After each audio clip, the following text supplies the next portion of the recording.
Hello everybody and welcome to the Talon meeting. This is episode number 17. I am your host Todd and today I'm going to be joined by three great guests. It's going to be first up, we've got Neutron. Actually, you guys are in the wrong boxes. I need to edit that. We got Neutron, the Russian night elf with the great cap. I don't know where the hell you bought this, but the guy who missed, that was the last town hall that you missed when you were playing the FFA? What? I got this cap when I was in Poland. No, before but the first town hall. Yeah, but last time you missed the tunnel because you were playing FFA, didn't you? Yeah. I was playing FFA semi-finals.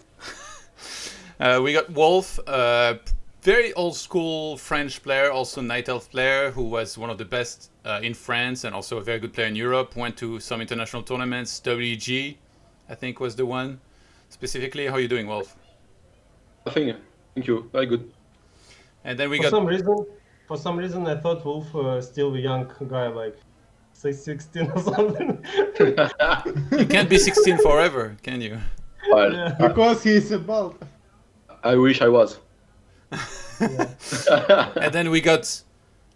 He has ascended from the skies, directly from heaven. We got Death Note himself with the non-warp team webcam, apparently, with a fully white screen. I don't know what's going on with that, but what's up, Death Note? What's up, dude? Okay, so first topic today is gonna be the PTR. So I'm gonna pull it up on my screen and then we can show everybody exactly. Actually, I'm not sure. Yeah, I need to reselect something, but you guys can open up the PTR and we can start talking about some of the changes that were listed on there. It's in the link that I gave you for the topics. Yeah. And maybe you guys can start talking about it. Like, I guess we don't really care, right, about the art campaign stuff. It's mostly about the unit balance. So the first two changes listed is the Mountain King and Rifleman changes. What do you guys think about those? Let's start with Neutron. Well, this change is super small. I mean, I don't know how 1 second more cooldown will affect the game, but Rifleman delay increased from 135 to 140, and I don't really remember how much it was before they buffed rifles, so maybe they just turn it back. And this changes super small. I don't think it's gonna affect some. Yeah. What about you, Wolf? Well, I think the same. It's like it's not a big patch. The rifle change is nice for night elves, but I'm afraid that it will make the matchup against Undead harder for humans now. Yeah. So, I mean, that's the difficulty. Like when you change something, as you have 4 races, you have to make sure that it won't affect the other matchups. And I mean, for night elves, that's a nice change. For humans, it will be hard against Undead, even harder now. And except for that, like there is not anything that really is significant to me. That's not. I'm sorry. Maybe the Keeper of the Grove level 5. Now you have an increased ranged, but yeah, no big change except for this. That's not. Hey, I hate blizzards because even like monkey in the jungle is make patch better than blizzards. I told it's real. Yeah. Because we need to nerf Warden Ultimate because Warden Ultimate is so strong. Like we need to nerf Auras, like Aura is so strong. Only for Current me, Aura it's is- lagging. Or Sorry. he's lagging for me, but I don't know.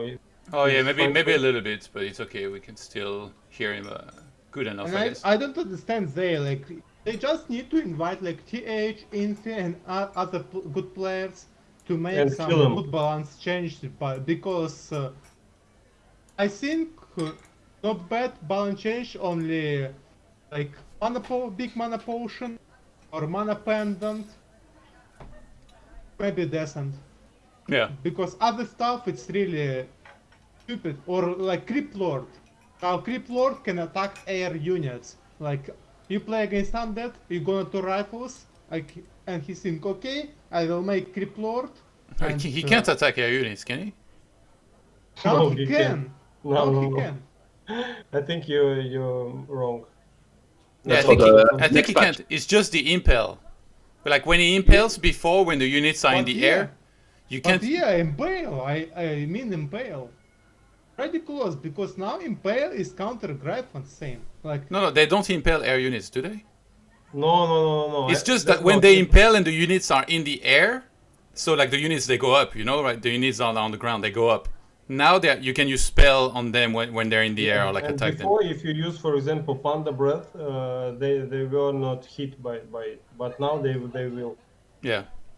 But maybe Before you they can before they can had to still wait stop until it. you landed to use the Nova. Now they can use it like when you're in the air, I guess technically. Yeah, Yeah, that's yeah, it. even yeah. like resurrection mana cost reduced. Like when I used resurrection for the last game, it's like how much? Like 3 months ago, five I months think ago, it's 1 year? these changes for ultimates are more for 2v2 or FFA games. In FFA games, in every game you have your heroes 6 Yeah, Yeah, level yeah. six, yeah. plus. So But let's go just change by changes. Let's not go too fast.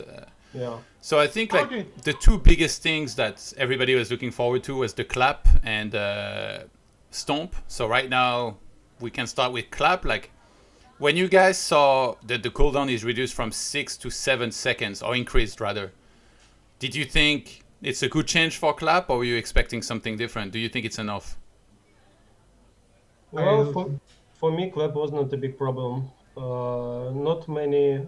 I mean, it only it only happens in some situations, like when you push on Tirena stand against MK and he claps you down, or if he claps in the late game against bears. And in both ways, I think it's gonna be a bit easier to micro against clap. You can spread your units around, but overall, I don't think it's gonna matter. Wolf? Well, as a Night Elf player, I'm not really concerned by clap. I mean, sometimes you will meet a MK on Terranas 10, but on the other maps, most likely it will be Archmage, so we are not really concerned. That's the same thing for the Stomp, the TC Stomp. So yeah, not a big change for us. Maybe in Human versus Human, or most likely in Human versus Orc, there is an impact, but not for Night Elf, I think. Yeah. Death Note? I think it's like wrong. It's just a wrong change because clap is not so good.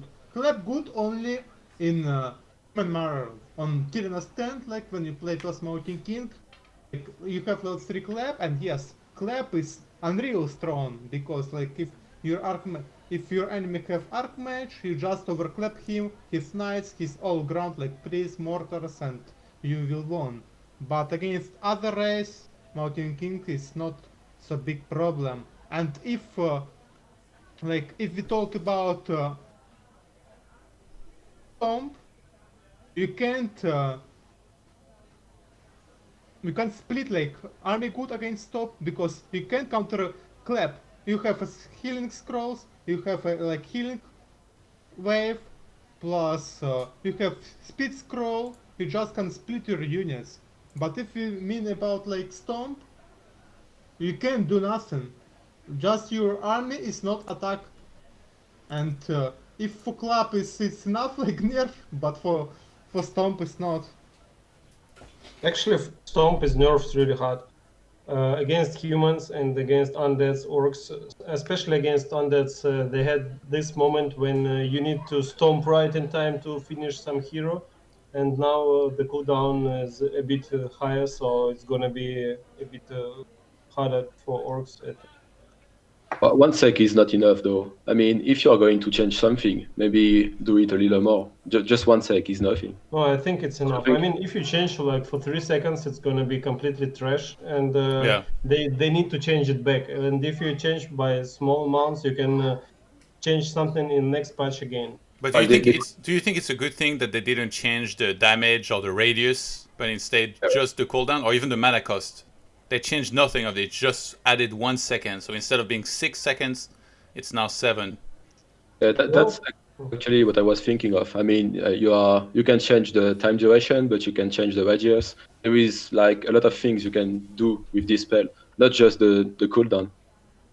I think I would decrease some slow time, so it wouldn't slow your units for that long, Yeah. especially on level 3. What about you, Death Note? I just even don't want to talk about this clap. Clap is not so good. What the fuck, man? I'm watching like your stream. You never got clap. Just bolt bash, bolt bash, bolt bash. But why are you talking about clap? All right. Let's talk more specifically about the Rifleman, because now you guys are gonna have more to talk about this. I guess the Night Elves attack Actually, delay increased from 1.35 to 1.4. Developers note this change is focused around the human versus Night Elf Rifleman push. We don't inherently want the rifle push to completely disappear, nor for Rifleman to fall too far in power, but rather for the push to be slightly more equal between the attacker and defender. We are adjusting the power on both sides, with this being the human side of the change. Neutron. It's super small nerf. It's like 3% DPS down. It's I don't think it's relevant. Okay, Death Note, how small is this change? I really think that rifles is trash because rifles move speed is so bad.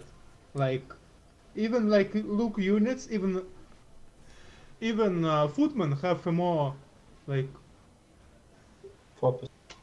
so bad like on more situations than rifleman. Like you can counter whiners with footmen. Like you can harass undead with footmans.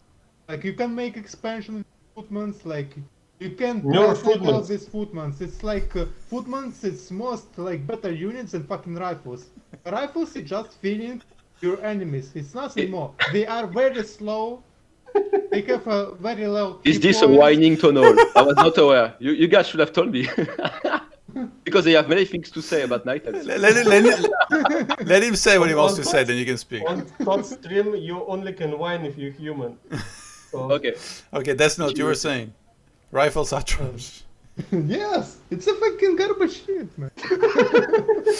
Okay, Wolf, did you have any trouble against this kind of tier 2 push that a lot of Night Elf complain about? And do you think this is a justified change here?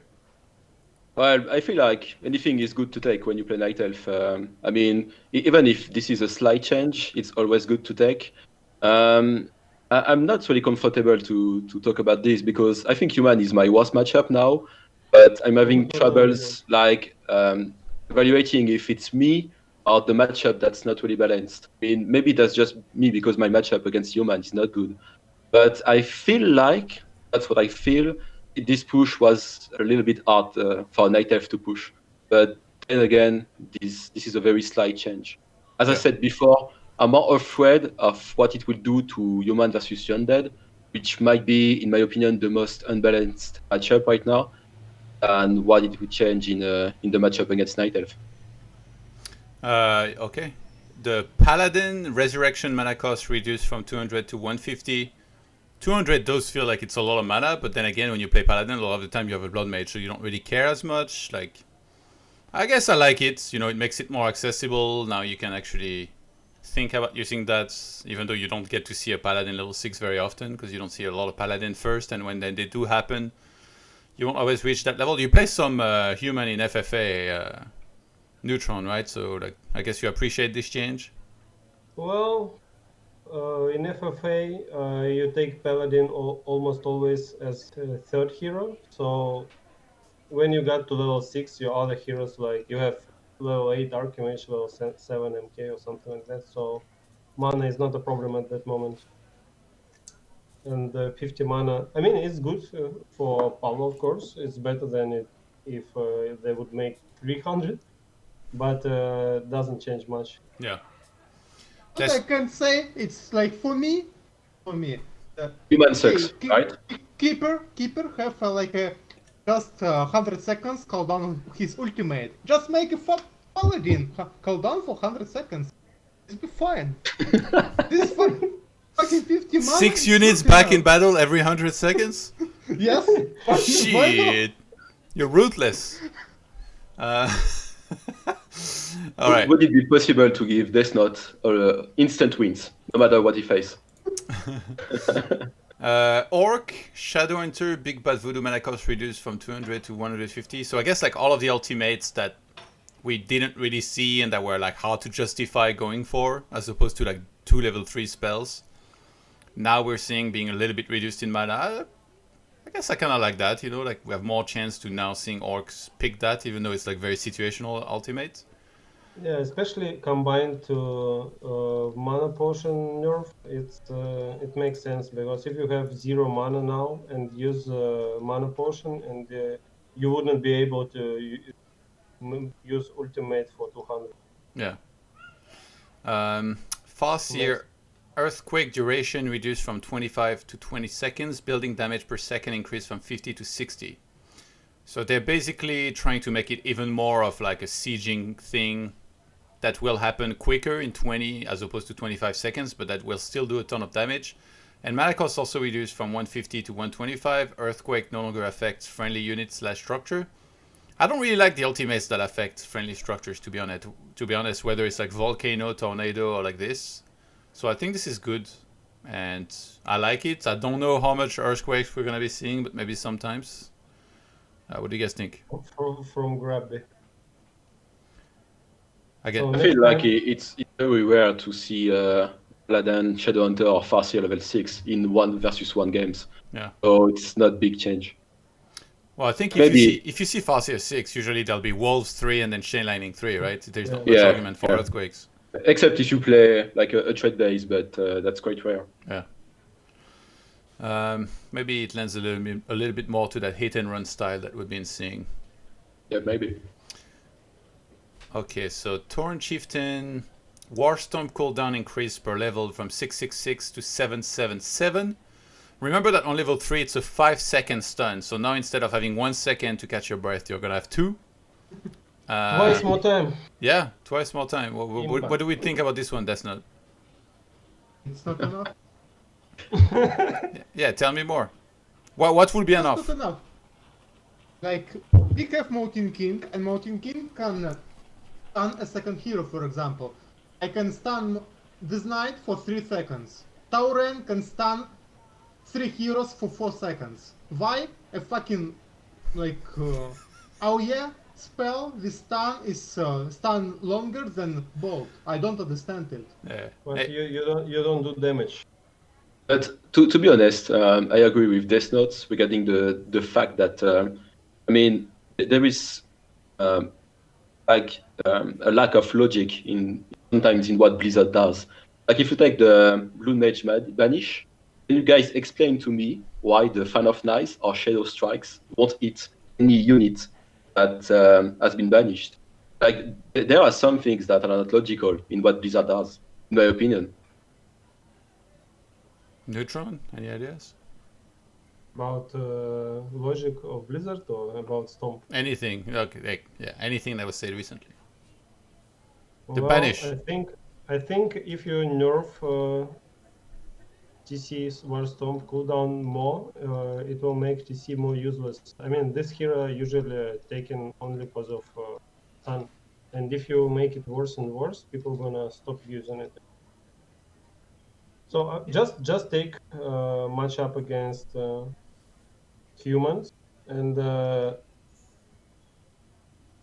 well, maybe this 1 second duration, I mean not duration, cooldown not gonna change anything, but if they would decrease, for example, 1 second of stun duration, it's gonna be huge. But usually people not just stomp over cooldown, so they need to get good position, maybe get rid of some silent spells or something like that, and Yeah. not the then stun. So maybe it's not gonna change. Yeah, I agree with Death Note. Like, I think it's like too little change. Just 1 second for this one, more so than Clap, in my opinion. The order of like the strongest spells was for sure by far Stomp was number 1 currently. So I would have liked to see. I don't think that reducing the radius would be good, but maybe reduce the stun time or like the damage a little bit, or probably the stun time, in particular on heroes. It's the, yeah, some time on heroes is really so stupid. Sometimes You're breaking off a bit. That's not you. Oh. I think like you're lagging a little bit in the call, but yeah, continue. You just like stun one hero, like this knight for example, focus leech, and that is never like kills the leech because he was stunned for 4 seconds. 4 seconds is unreal long. Or Yeah. Maybe they could have capped like the number of units Stomp Yeah. can hit. Like I believe it's not limited right now. If you take the fan of Knights of the Warden, there is a maximum number of units it can hit. Maybe they should have done the same with Stomp. Yeah, and for clap also. Only 6 units to would be nice. Okay. and if for clap like only 6 units, I wanna clap for air units too. Like because Talon Swarm can attack air units. Warden is like 2 have a cup, but Warden Carrion can Swarm attack. and Warden does not slow the units, so... Anyway, like, how are you gonna clap Griffins anyway? Like, you're gonna walk in there in a bunch of Griffins and be like, clap! Like, it doesn't even make sense. He's clapping the ground. How is that clapping the ground gonna hit air? Like, it doesn't make sense, but yeah. Yeah. Like, anyway, to go back to Stomp, I think like 4 seconds on heroes is just absurd. Like, if I have an Archmage full HP and he speed scrolls in, which you can't stop, like, there's nobody that's like, oh, I have a priest, I'm gonna dispel your speed scroll. No, shut up right now. Like, that's not gonna happen. TC gets on top of the Archmage, lands a Stomp. That's usually your Archmage dead. He puts his entire army on it, uses Chain Lightning, and then 4 seconds on a glass cannon hero. It's just, I don't know. I just find it disgusting. Level 5 to stun for 4 seconds. You did what? You need to be level 5 TC. Yeah, but it's not that hard to achieve. Especially with speed scrolls and fortified on tier 2. Like, anytime you take a bad fight, you can just speed scroll out of there. You can just avoid fights. You always have a speed advantage, except against Undead. But against Undead, you have so much CC that you're still doing well anyway. Yeah, well, I kind of agree. I think if it will remain the same time for units and 1 less second for heroes, it's gonna be fair. Yeah, that's what I'm saying. I think it needs to be less against heroes. Like a 4 second stun 4 second stun against heroes, that's an AoE, is insane for me. Like, it's like if you had like multiple bolt with an MK, basically. yeah, and supposedly the good thing about the bolt in comparison is that it does more damage, but okay, take the damage away from Stormbolt and make it an AoE, please, because then if I can get a 4 second stun in an AoE, I really prefer that by far on my MK, that's for sure. So yeah. And to make it hit buildings.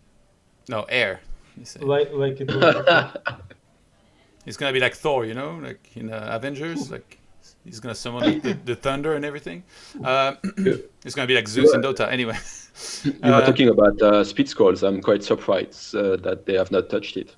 Yeah. Like 50 gold for this. I mean, I've been playing Weatherman quite a lot lately, and it's like 1 speed scroll on every hero. Basically, you never kill anything. Well, for 50 gold. Well, he's pretty garbage, so eventually he'll attack and then you'll kill everything. But yeah, it's for sure. How much do you think speed scroll should cost? Honestly, 100, I would say. Because basically, I mean, would you increase the cooldown as well or not? No, but maybe I would do something like if your unit is being slowed or poisoned by a Dryad, and I would not get the speed of the unit on which the speed scroll is used to its maximum. I mean, there should be a way to like counter it. It's too easy to just engage, disengage for 50 gold. I mean, you can dispel it, you know.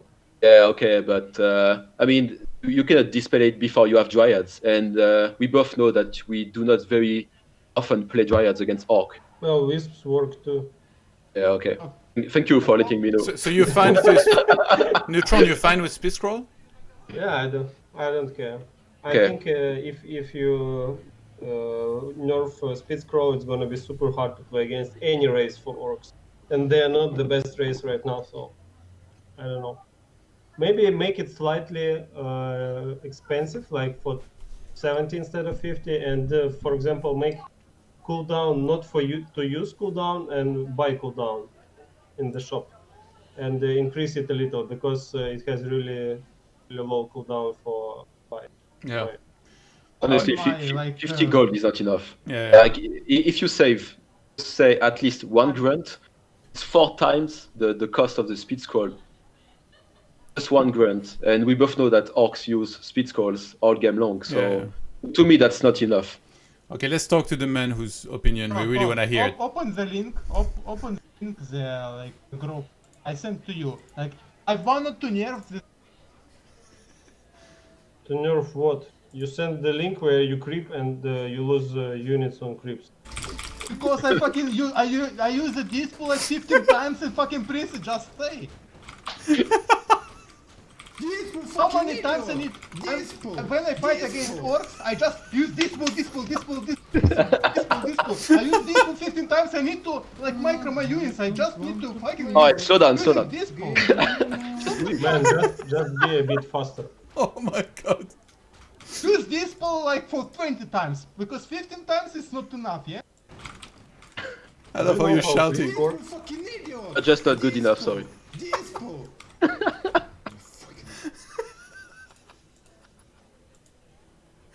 Oh my god.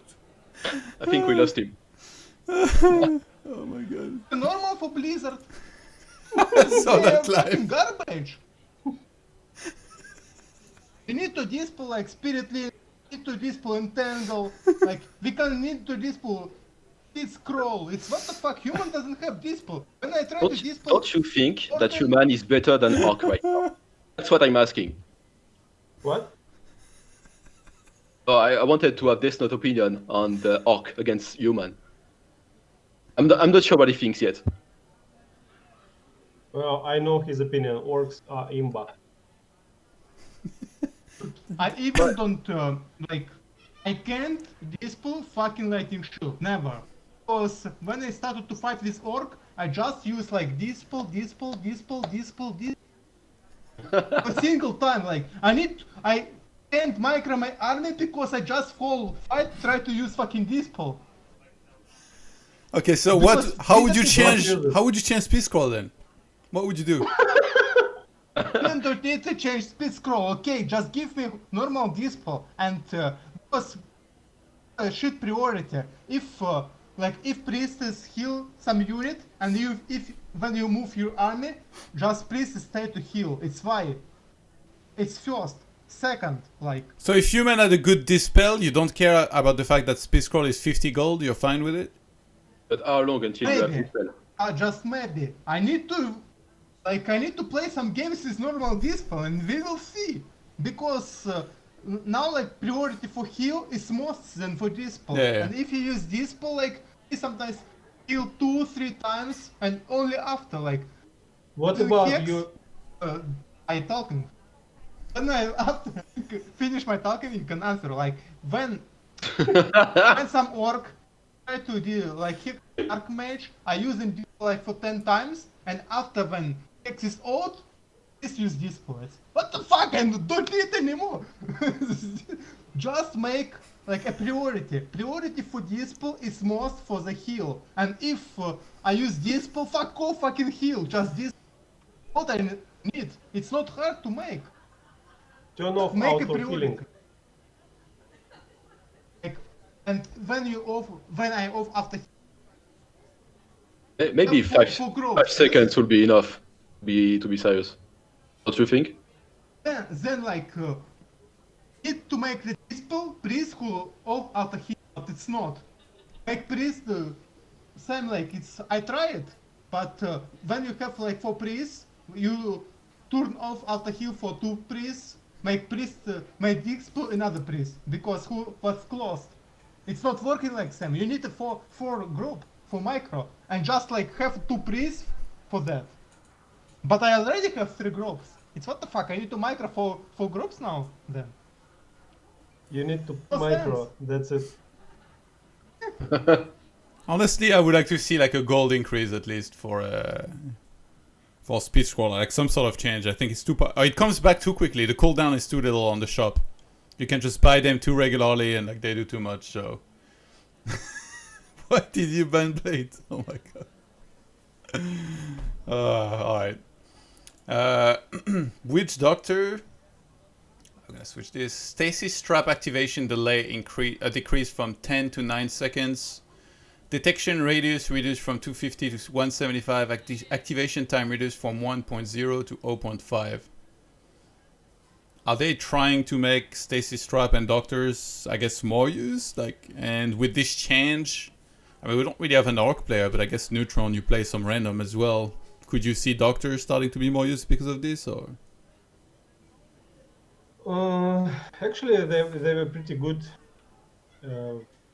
in previous patches, but it's very hard to use it because you need to tier 3 to make them the most efficient. And not in many matchups, orcs go to tier 3 and a lot of custom. So I think it's good. Actually, they were pretty good also. And if in FFA people use it in every game, and it became a little better, I think it's fine.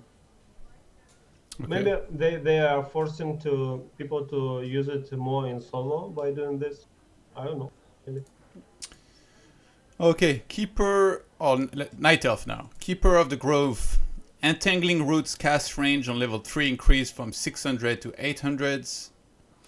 Developers note, while we like where the Keeper of the Grove's early game power is, we want to give this ability a little boost in the late game since armies grow in size, especially in team games.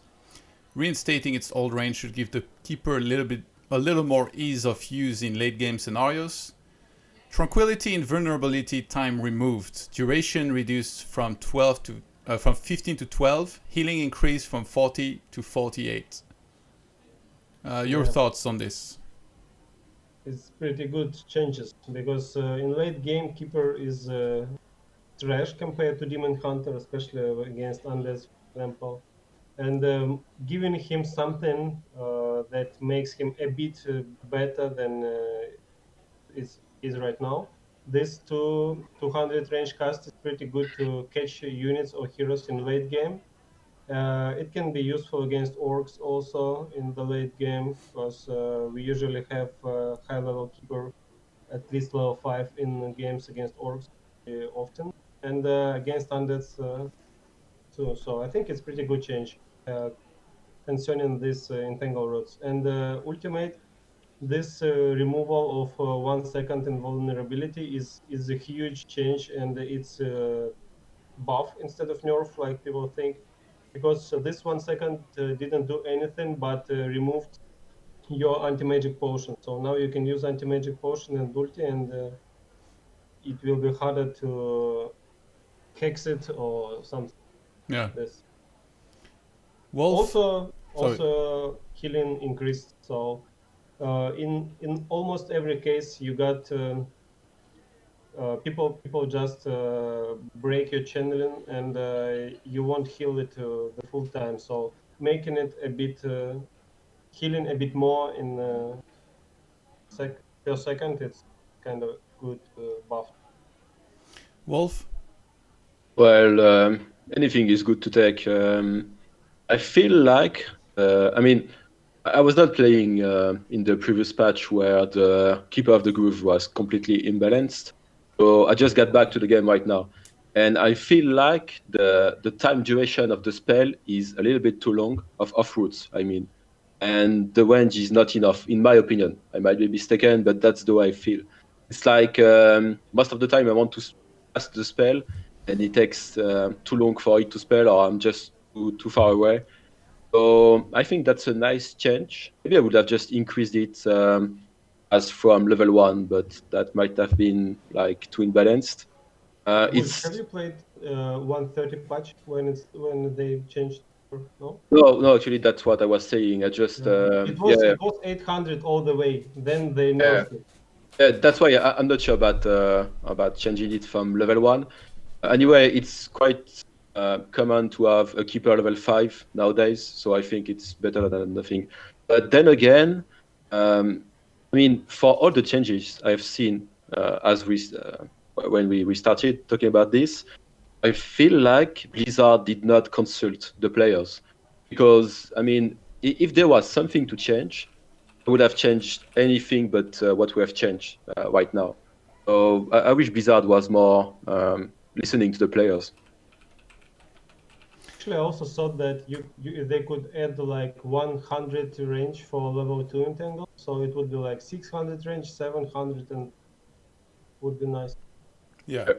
Just so you guys know, so before across 15 seconds it was healing for 600, and now across 12 seconds, so it heals for less time, but they increase the rate, it heals for total 576. So it heals a little bit less than before, but it heals in a quicker time, so like more during that Yeah, period. cool. So it means like it's better for like higher hit point units that you really need to Yeah. save or something like giants or whatever. Like, you know, if you TP out and you got some of them like low hit points, for example. So you do lose on a little bit of healing, but it does heal quicker overall. But yeah, you don't have the invulnerability anymore. Death Note, any thoughts on this? Just thing, like, Bolt have like 600, but why Keeper need to have like 800 range? I don't understand it. Then give for Bolt it's just 800 too. I'm like, okay. Well, I think I'm talking about Bolt is already this 800. Bolt is 600. No. Maybe It's 7, but 600. not the same. It's 600, man. You sure? Yes. Prove it. So, Like open Wikipedia and open bolts, and you'll see. so that's not how you're gonna feel if you get entangled from 800 distance and you're trying to dispel.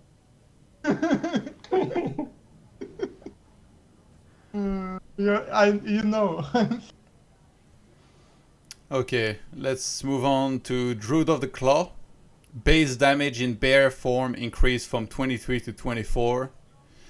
Developers notes, we think bears could use a bit more power in the mid to late game in general, especially against undead. Additionally, with human versus night elf, rifle pushes often occurring right when only a few bears are out. We felt that a slight bear buff will help defenders just that little bit more to keep them in the game. Neutron. Well, the problem of bears, not the one damage, 1 point of damage. It's late game because the later game goes, the worse bear comes, and I think they need something to the late game, not for the first couple of bears. I mean, if you make a lot of bears, it sucks against orcs, sucks against MK, sucks against orcs, undeads just annihilated with their air and heroes. So in most matchups, except maybe a Night Elf Mirror, we are not making more than 4 or 5 bears. So usually we add giants. Otherwise, your army gonna melt. But So I don't think it's gonna change anything. did you have trouble against two base pushes with rifles, personally? Well, yeah, but this increase in 1 damage doesn't change anything. Yeah. We're gonna make mountain giants anyways. Otherwise, just Wolf? I feel pretty much the same. In my opinion, bears are just like not worth it. It's like you will have 2 or 3 of them, and that's it. When you play against undeads, they are just melting against destroyers, against a niche with orb. When you play against human, once they are slowed, it's like a very costly, useless grunt. They are useless. And yeah, the only matchup we can make them is Night Elf, Night Elf. I'm not a huge fan of bears. I think they are way less good than MGs. So yeah, not a significant change to me. Yeah. They're too costly for what they do. Death Note? I don't think so. It's probably better than nothing. Just like Toad, Wolf, and Neutron. But in Giants it's much harder, like much better and harder. But you need 5 bears for the heal. Yeah. Not for damage. Alright. Druid of the Talon, gold cost reduced from 145 to 135. Developers notes, previously Druids of the Talon had their gold cost increased due to balance concerns with them in the Orc versus Night Elf matchup. The meta has changed quite a bit since then, and so we would like to reduce their cost back to its old value to better encourage their usage. Neutron, are we gonna see Talons against Orc again? Probably by Sonic or some players like him. Talents are pretty good, but if you can see it on the paper, you think it's a huge change, like 10 gold. But I don't think even before when people played mass talents against Orc, they used more than 20 talents for the entire game overall. So now you can save 200 gold from it. I don't think it changed much. It's good.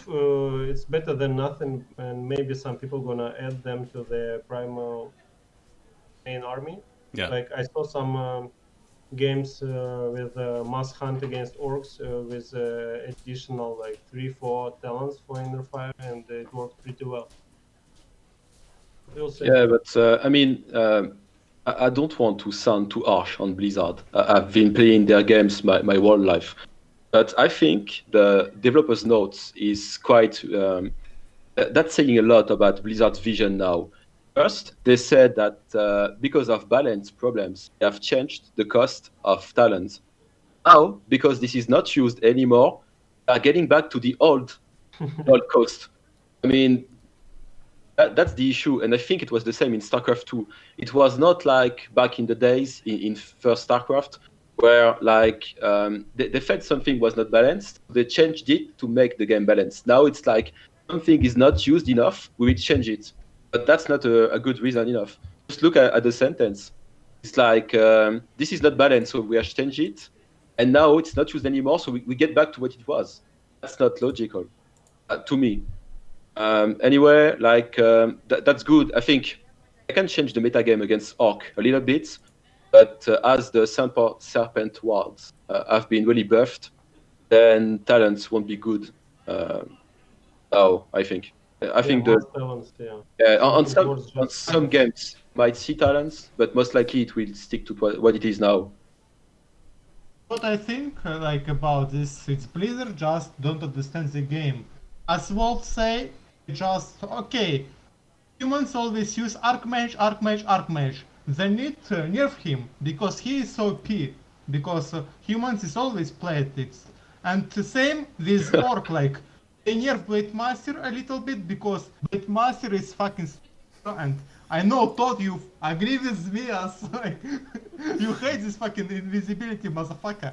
But the buff for Seer like 5 lighting 5 moves like they buff wolves 3 times for experience wolves is second times experience wolf decrease and third time it's get 50 hit points for them. For Seer it's same like very strong hero but they like even buff the ultimate plus foresight they buff all whole 5 like 4 skills like for 7 times probably because just Blade Master is better hero than Farseer. It's not Farseer too weak, it's just Blade Master is better hero. And same with Undeads, like this night always. Okay, we will overbuff Dreadlord, we overbuff his aura. Now Vampiric aura is so strong, like for 2 times they buff it. They overbuff sleep.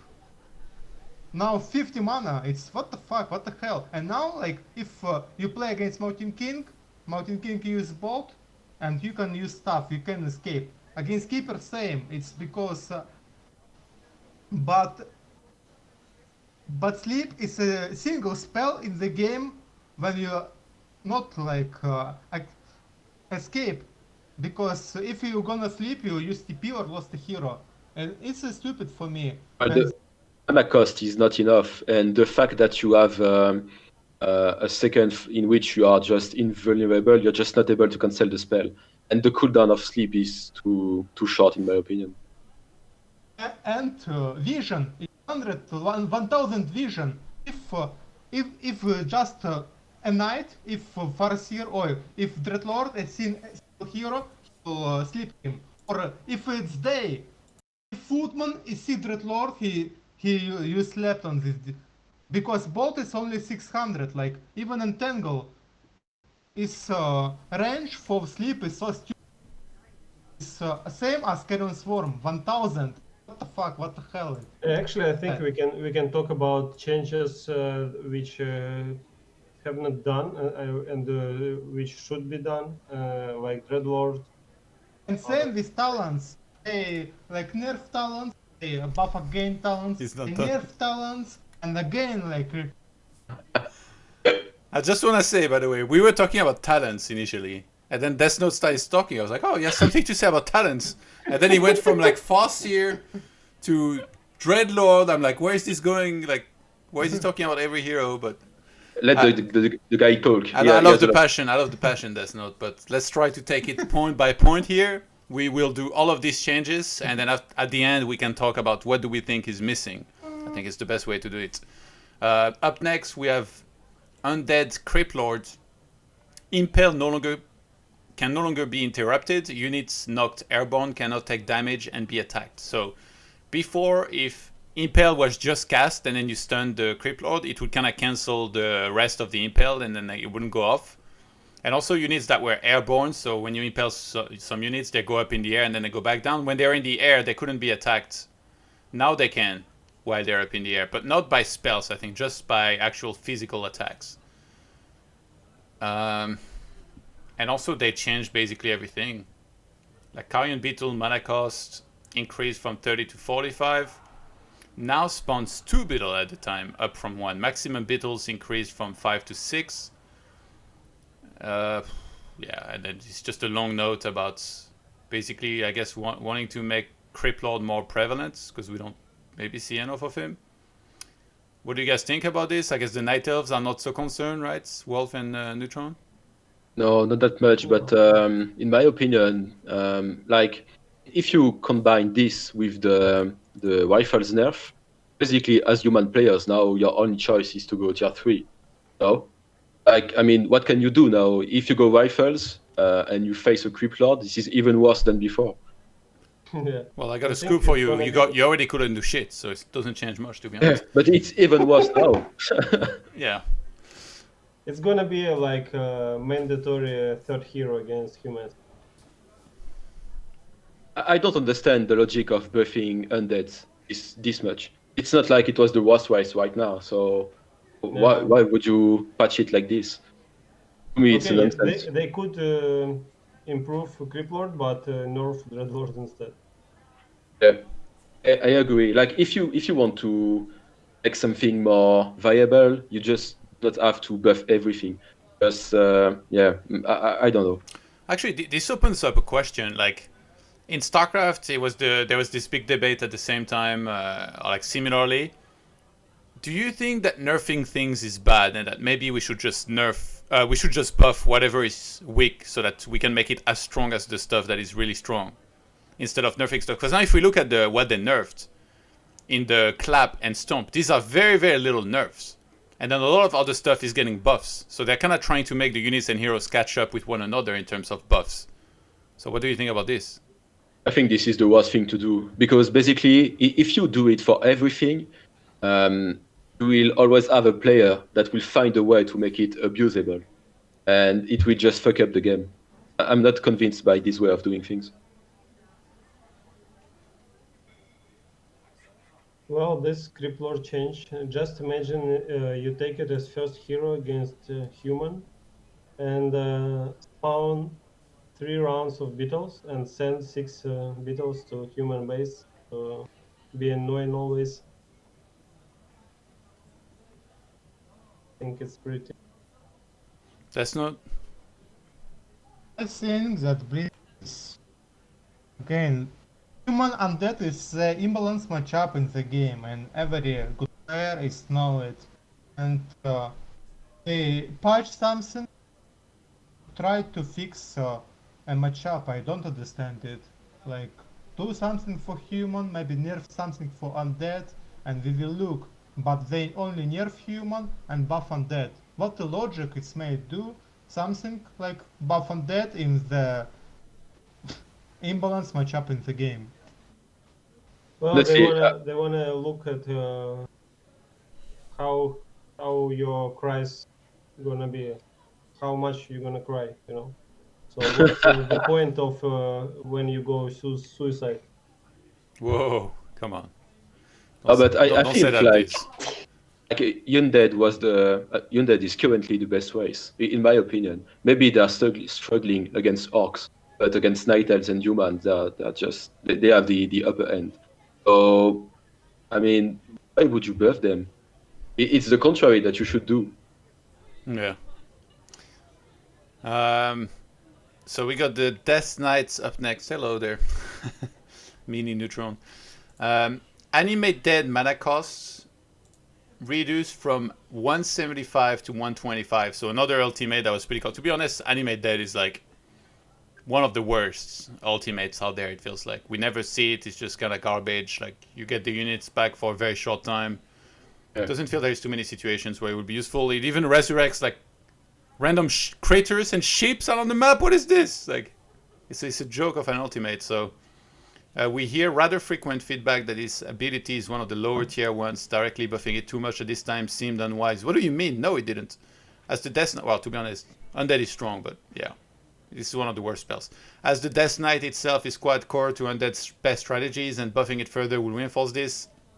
However, we do think its mana cost should be reduced to at least be more appropriate with its perceived power level. Honestly, I don't think we have much to say. Like, we're all fine with this, I assume. Skeleton Warrior. This one we can talk about. Base hit points. So Skeleton Warrior is basically the skeletons that you get from the Road of Necromancy. 150 gold, you get 4 charges of 2 skeletons each. Base hit points decrease from 190 to 180. So basically they lose 10 hit points times 8. That's 80 hit points in total. Yes, I just did that math. Developer's notes. This is aimed primarily at the human versus undead extreme early game. In this case, at the highest levels, every peasant killed during a fast expansion is extremely valuable. And battles around this are often won by inches rather than miles. Returning skeleton warriors to their previous health states should help humans and other races to a degree to stabilize better in the early game. Death Note, take it away. You just return for the past state. Not enough, like if because before undead and skeletons buff, it's skeletons be already 180. Maybe if they do for 170, it's a change something, but back for 80, it's not like a nerf, I think. So what would you have liked? 170, it's minus 220 hit. Yeah. Because we played already like how much? Yeah. 13 years is So hit points for. yeah. It's So not basically enough. double the amount that they got changed now. You would have liked. Wolf, are you worried at all about skeletons when you play this game, or? Actually, no. As a night elf player, like you can use wisps to dispel them. They're not what I find the most imbalanced in the game right now. But once again, I try to see the game in everyone's point of view.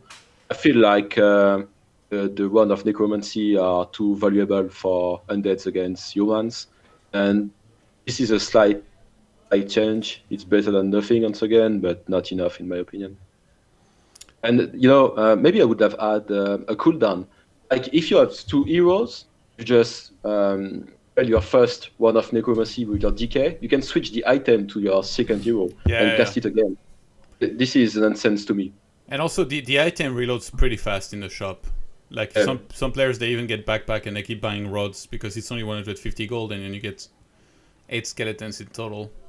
So it does feel like a very, very small change overall. Like as somebody that loses 10 peasants in the start of every game against Undead, like I'm like, it's nice, we get something, but I don't know if it's enough, so we'll have to see. Neutron, any words about this? What if they make them slow, a little slower than it's right now? Movement speed?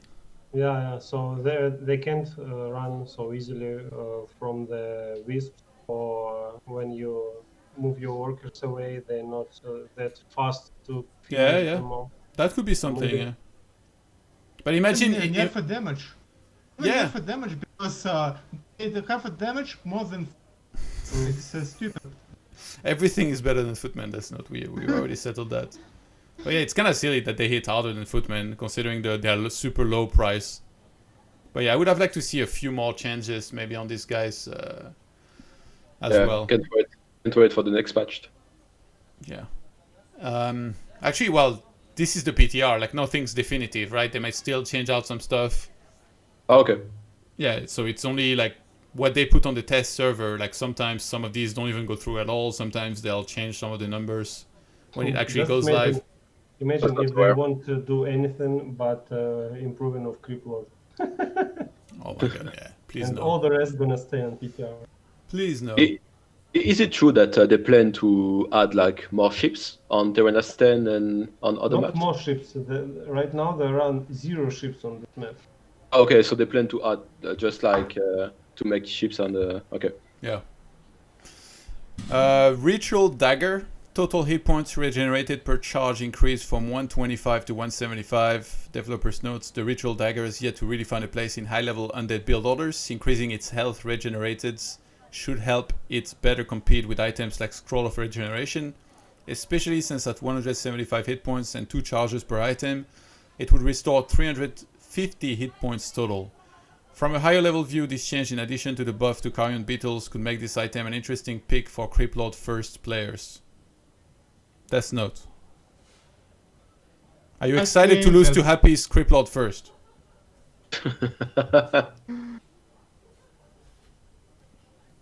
I think that just undead ground is regenerate is almost same as human heal, but you need to buy human heal. But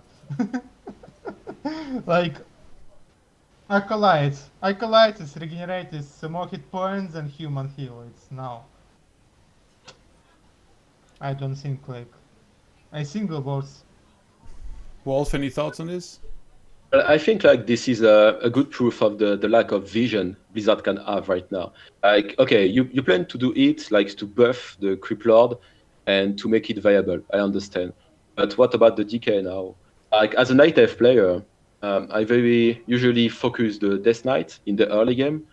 Once the Death Knight is level 2, basically you can forget this because he just runs too fast and he heals too fast.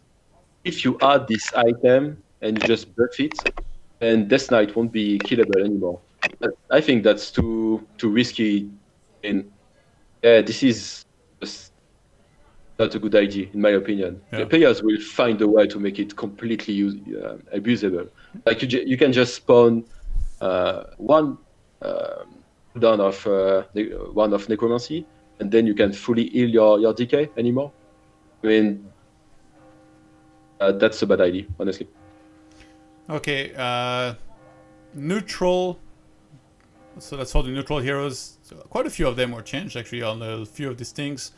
So the Beastmaster's ultimate was reduced from 125 to 100. Oh no, sorry, not ultimate. Bare mana cost. So one of the summons that we almost never really saw. Do you guys think that we're gonna be seeing more Beastmaster now that this is only 100? So Well, maybe. Twisted Meadows? Beastmaster is pretty good hero. Like Sonic plays it very often against undeads, against humans on some maps. And I used to play Beastmaster like 10 years ago, and it was good with Bear. I mean, not Maxin Wilbis, but a Bear. But the mana cost of Bear is too high, so if he has like 350 mana overall, it's only 2-3 bears, and right now it's going to be much cheaper, and I think it's pretty good change to make Beastmaster usable again as first hero, not as. Pit Lords, a unit afflicted by Doom now has its movement speed slowed by 50%. Added. Okay, well, we don't need to read that maybe. Yeah, they just changed the Pit Lord like super slightly. And mostly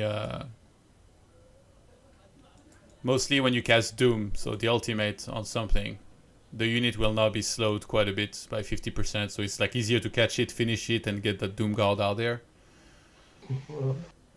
Why would you want to catch it and finish it instead of like when the Doom Guard appears in the middle of human army? Yeah, because then you can make it happen quicker, and then you become an orc player. You have Stomp. It's pretty fun. It's amazing. Maybe. And Rain of Fire as well. But anyway, how many games you have with Pit Lord DLC in your games? Well, I don't play with this hero because I can't heal him, so not much. This is the same thing that for the Shadow Hunter or the Farseer. It's not common to have your Pit Lord level 6. Maybe in free for all games, but not in 1v1. Yeah. But this is not very changing anything. All right. Firelords. Volcano eruption waves decrease from 8 to 5. Wave interval reduced from 5 seconds to 3 seconds. Increased building damage factor from 2 to 3. No longer affects friendly unit structures. Thank fuck. That was like the worst ultimate to kill my own army with. Like, I really hated that. But yeah, I think it's better, and they made it more about kind of like being an earthquake, like more damage to buildings, so that you can actually siege with. Like you attack a base, you use it, and then you say to the opponent, it's going to be hard for you to defend. But obviously, still can be interrupted as well. Are we going to see some more Firelord first, or a Firelord at all, guys? What do you think? The hero is just not usable, I think. It's like too fragile, and it's basically like an Archmage without the aura. So, and again, it's not common to have it level 6, and that will not change the metagame, in my opinion. Neutron?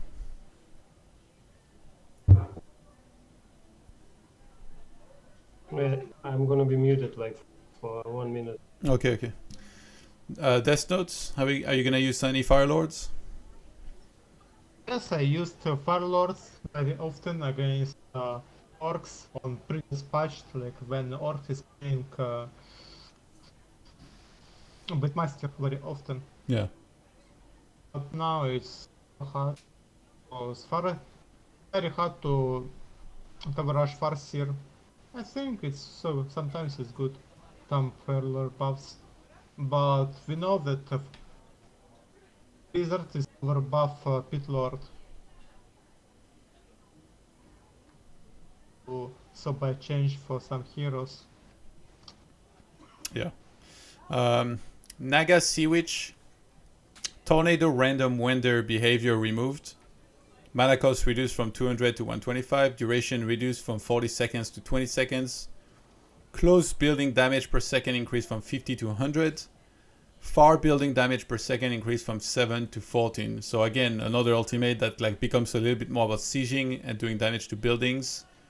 I like that they removed the random behavior of the tornado because it was so stupid when he was coming back into your own army and stuff. And yeah, I didn't like it.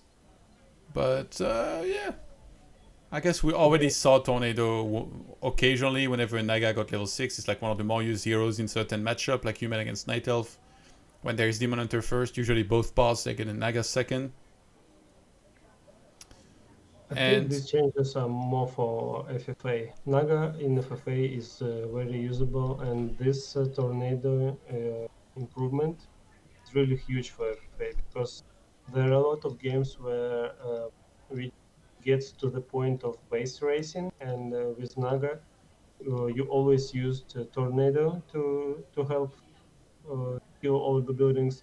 Also, in some battles, you use tornado, but you always it's very hard to control the tornado itself. So you need to always click in at the place where it should go. So now it's became much more easier. Yeah. A lot of the dragon stuff was changed. So Blue Dragon Well, Blue Dragon, Blue Dragon.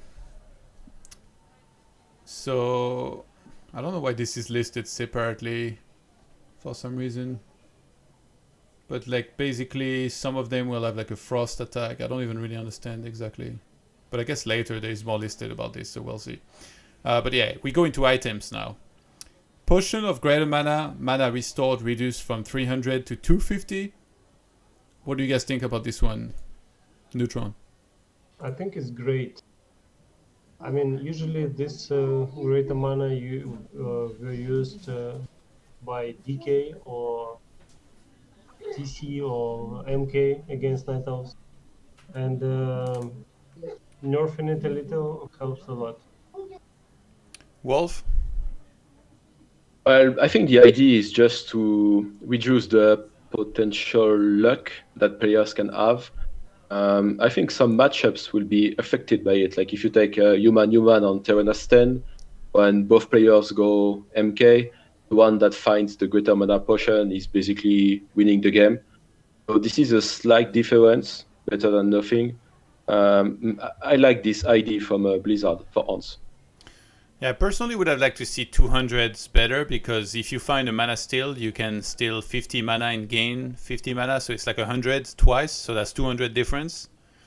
But now greater mana is 250, so it's still better than mana steal. Yeah. So I would have liked to see 200 instead of 250 personally, but maybe it's not definitive. Maybe they'll change it more. Yeah, 50 mana, it's a start. I think it's a good, but I think I'm like need to remove Crow the Beast on the camps, because Crow the Beast is useless against Night Elves, and it's not like bad, because sometimes when you get Crow the Beast and you're playing against Night Elf, you're use and display it. And Yeah. with if you talk about items, I think need lighting. So that's funny. I'm not sure what you guys think about it, but when I remember when we played like 15 years ago, I think it was not that luck related. Like there was some games in which luck decided a lot, but basically I feel like the meta game right now is involving a lot of item lucks. But I think that's I do because everybody got so much better. Yeah, maybe, but that's abusable now. Like so many strategies, if you drop the good item, you are way ahead of your opponent. Maybe like if you remember the human back in the days, if you had lightning shields, the game were basically over. But it was about it. And now, like you have the greater mana potion, the healing potion. It's like a lot of time you depend on luck. I feel like with the new strategies. Yeah. Yeah, actually, I think a lot of the items, they need a giant revamp. So that's right now, if you get an unlucky item, your best course of action is to just like keep it, deal with it, and be unhappy, or maybe sell it for a little bit of gold. And I think if they increased the gold on every item, literally every one of them, on every tier, then finding a bad item would be less impactful, because you either get a pretty good item that you're happy about, or you sell the bad item that you have for quite a bit of gold. Whereas like now it's like most of these items, like if I have to compare them, if I have to compare a greater mana pot, or like what does it sell for, 200 gold? I think so, yeah. Yeah, I would pick the greater mana every single time, of course. Like 200 gold feels like nothing. Feels like it should be more. Maybe like 300 gold, make it like 1 times and half more. And it's the same with rings early on. Like it's so depressing. You find a bunch of rings and then you sell them for like what is it, like 62 or something? It's just absurd. 62. Yep. It's garbage. Like I don't even keep the fucking money. I'll give you the ring. I don't care. Like like I'm so tired of these rings. So yeah, I think they should. You can have a speed scroll. But it's to change cost in the shop, like marketplace. Okay, you got a fucking shit item like Crow the Beast. You can sell it for 300 gold and buy grid mana in the shop for 400 gold. It's still you lost 100 gold, but it's fine for you. Yeah. Okay, yeah, let's keep going through this. Potion of mana restored reduced from 150 to 125. Gold cost reduced from 200 to 150. Yeah, so they scaled down the mana potions that you have in every shop. So now they cost a little bit less, but they also give a little bit less mana, but not to the same scale. So I kind of like that. I think it's better. You guys are okay with this? Yeah, I think that's a nice change. Like if you play Warden against human, basically for 150 you have an extra fan of knives. So I mean you pay 1/4 less, but you just have a slight mana restoration reduction. That's a good change, I think. It will make like the potion of mana more playable in the long term. Neutron? Yeah, I think the same. I think people are gonna use mana potions much more than they used. 200, pretty expensive in many cases. 150 looks kind of bad. Yeah. But I heard some when some people thought that Previously, when they used mana potion, they could use any spell and most of ultimates, but right now it's only 125. Maybe it will be not enough to use some, but actually I think it's pretty good because it's Night Elf. We don't use mana potions as often, only Warden. Yeah. And with all the other heroes, Demon Hunter, Keeper, others, we don't really care. So it's kind of good for us because less mana for Mount of Ink or especially on. That's not. And we talk it. I think it's good. We will see how much it's good, but I think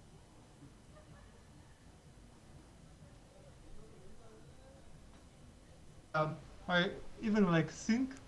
What do you think, guys, about the change? Like when you buy Tavern Hero, you have 100 mana in your mana pool. Because if we look and every matchup, like you kill Blade Master, Orc is rebuy Blade Master, but his Blade Master is same strong as before you kill it. Because for Agility Hero, it doesn't matter about like mana. As for Demon Hunter, it's same damage. Yeah. But if Yeah, you're right. I think it should be like in World of Warcraft. They should go to like the Death Realm for a little bit, and then. No, sorry, I'm just kidding. Go ahead. just like you buy a Mountain King, you have Bolt or a Paladin, you can for save some hero. I think it's a great to compare like int heroes and agility heroes. Okay. No thanks. Almost all of these summons actually that you can drop, so like Ray Drake and Talisman of the Wild got changed, so we can kind of go through them. Like a lot of items actually were changed. I was a little bit surprised by that, and happily surprised because like I said, I think items need a lot of work. First, in my opinion, with the gold that they give, but also with, you know, certain of them. Like it's crazy that you can find like a Scroll of Restoration or like, what is it, like a Red Drake or whatever. Like the difference is just insane. So they completely remove a Red Drake from level 5, but instead they had the Blue Drake. And it's basically the same, I think, as a Red Drake, except it slows, I believe. Talisman of the Wild removed from default level 5 charge on team drop list. Idol of the Wild is a new level 5 charge item that summons a Firelord tracker for 180 seconds with 1 charge. So basically you get a Firelord with Fairy Fire now. Yeah, that's gonna be a sell for me. Just for 2v2 or free roll, yeah. Solo we don't play some maps with them. Yeah. Only Ni is not like for, if we remember this map. No. Nomad tiles. We can get some items. Yeah. Scroll of Restoration hit points restored reduced from 300 to 150. Thank God, that was like the most broken item in the game, I think, maybe. So basically that's a Scroll of Healing now. Yeah. With some mana. Yeah, it gives mana back as well. Oh, okay. So like for the heroes, if you can actually get around a lot of heroes, it's, or even casters like and stuff. So it's actually still quite a bit better than the Scroll of Healing in regards to mana and stuff. Scroll of Animate Dead removed from default level 6 charge drop, please. Scepter of Mastery basically replaces it. And it takes permanent control of an enemy unit. So it's basically a charm with a range of 600 and 1 charge. It cannot be used on heroes or creeps above level 5. So basically, you know, you get an item that's a charm. I like the point of on heroes. Like it could be used on heroes below level 5. Yeah. Just use it on MK level 4 and get a hero. Easy. Scroll of Resurrection removed from default level 6 charge drop list. Scepter of Avarice is a new charge level 6 item that instantly kills an enemy unit with a range of 600 and 1 charge. Gain gold equals to 75% of its cost. Can be used on heroes or creeps above level 5. Sounds familiar. Oh yes, that's because it's transmute. So it's transmute in an item now, level 6 item. I mean, there is no solo map where there is level 6 items, is there? No. I don't think so. Oh yeah. So it's more about team games. And then they moved Inferno from level 6 to level 7 as well in terms of items. So that's you will only see that on like very big maps as well. And actually, that sucks. I mean, in FFA, there are a lot of level 6 artifacts and level 7 artifacts. And in level 6, there are Infernal, Doomguard, and some others. But at level 7, it's mostly items and super useful items. It's like Dagger of Escape, Orb of Frost, something else, and Close Thanks. plus 15. And right now it's going to be Infernal, which use charge item. And for example, in FFA, there are 4 spots with the same item drops, level 6, and 3 people gets a Dagger of Escape, and you get a useless Infernal Stone. It kind of Yeah. Non-ladder transportation ship, so that's the boats, which we saw recently in my tag team tournaments. And I immediately say that they were broken and they needed to be changed. Apparently that was heard because these changes look pretty good in my opinion for maybe the future of 2-on-2, maybe seeing some boat maps, maybe even solo. So transportation ship no longer unloads instantly, no has 0.5 second delay. Same as Zeppelins. Level reduced from 2 to 1. Hit points reduced from 1,500 to 900. Armor type change from heavy to light. Maximum charges at the shipyard reduced from 3 to 2. Initial stock delay increased from 0 to 120. Stock replenish interval decreased from 110 to 30. Same as Zeppelins. Repair time increased to 30 from 25. Same as Zeppelins. So basically it became a Zeppelin except in the sea. So maybe on speed main thing. yeah. It was pretty high. Yeah, so I really like that, to be honest. I hope that we see some boats actually joining some of the maps. It could actually end up being pretty fun. It could be stupid as well, but then we can just get rid of the maps. I hope that is an experiment. I think it will be stupid. Like I had to play against Unique in the Takers tournament lately, and it was on some unusual maps. And before the first night, drops me with a ship, and it was like unkillable. Okay, now they have changed the health points a little bit. Yeah, that's why they changed it now. Yeah, no, I know, but I'm afraid it will still be abusable. Yeah, I think if they're like Zeppelins, honestly, I could see them being like actually pretty good and entertaining. So I kind of want to see that in action before I judge it, but I like that a lot. Because I saw the boats on the previous maps and the way they were, and I was like, okay, they're just way too good. It's kind of silly, but now this could be good. So kind of something to follow. Mercenary camp updates. I'm not gonna go through all of it because I didn't even know there was this many mercenary camps or type of mercenary camps. The main one that we care about is the Lord Errant Summer, which is the one on Twisted Meadows and Last Refuge and stuff, I think. And this one was completely unchanged. But basically a lot of the other mercenary camps were changed quite a bit. I guess it mostly concerns you if you play team games. We don't care. Yeah. I didn't even know there was this many mercenaries and mercenary camps, man. Crazy. And then the ladder map pool changed a little bit as well. So map pool rotation removed Dalaran and added Brightwater Oasis. Who cares? Nobody cares. Bro. 2v2 remove Phantom Grove, LV, added Circle of Fallen Heroes. Yeah, that's fine. I mean, most people nowadays play on Pad's ladder, so as long as there is not a proper ladder on BNet, I guess that's not really going to come into play too much. But I guess if you play 3-on-3 and 4-on-4, you have to play on BNet. And in 3-on-3, Rolling Hills was removed. Guardians was added. 4v4 Banewood Bog was removed. Northern Fellwood was added. And I say was, I mean, it's on the PTR, so it is to be, I guess, to happen later on. Freefall removed Murgle Oasis, added Greenville Woods. Map updates Terranastan letter version. Craters added to the map.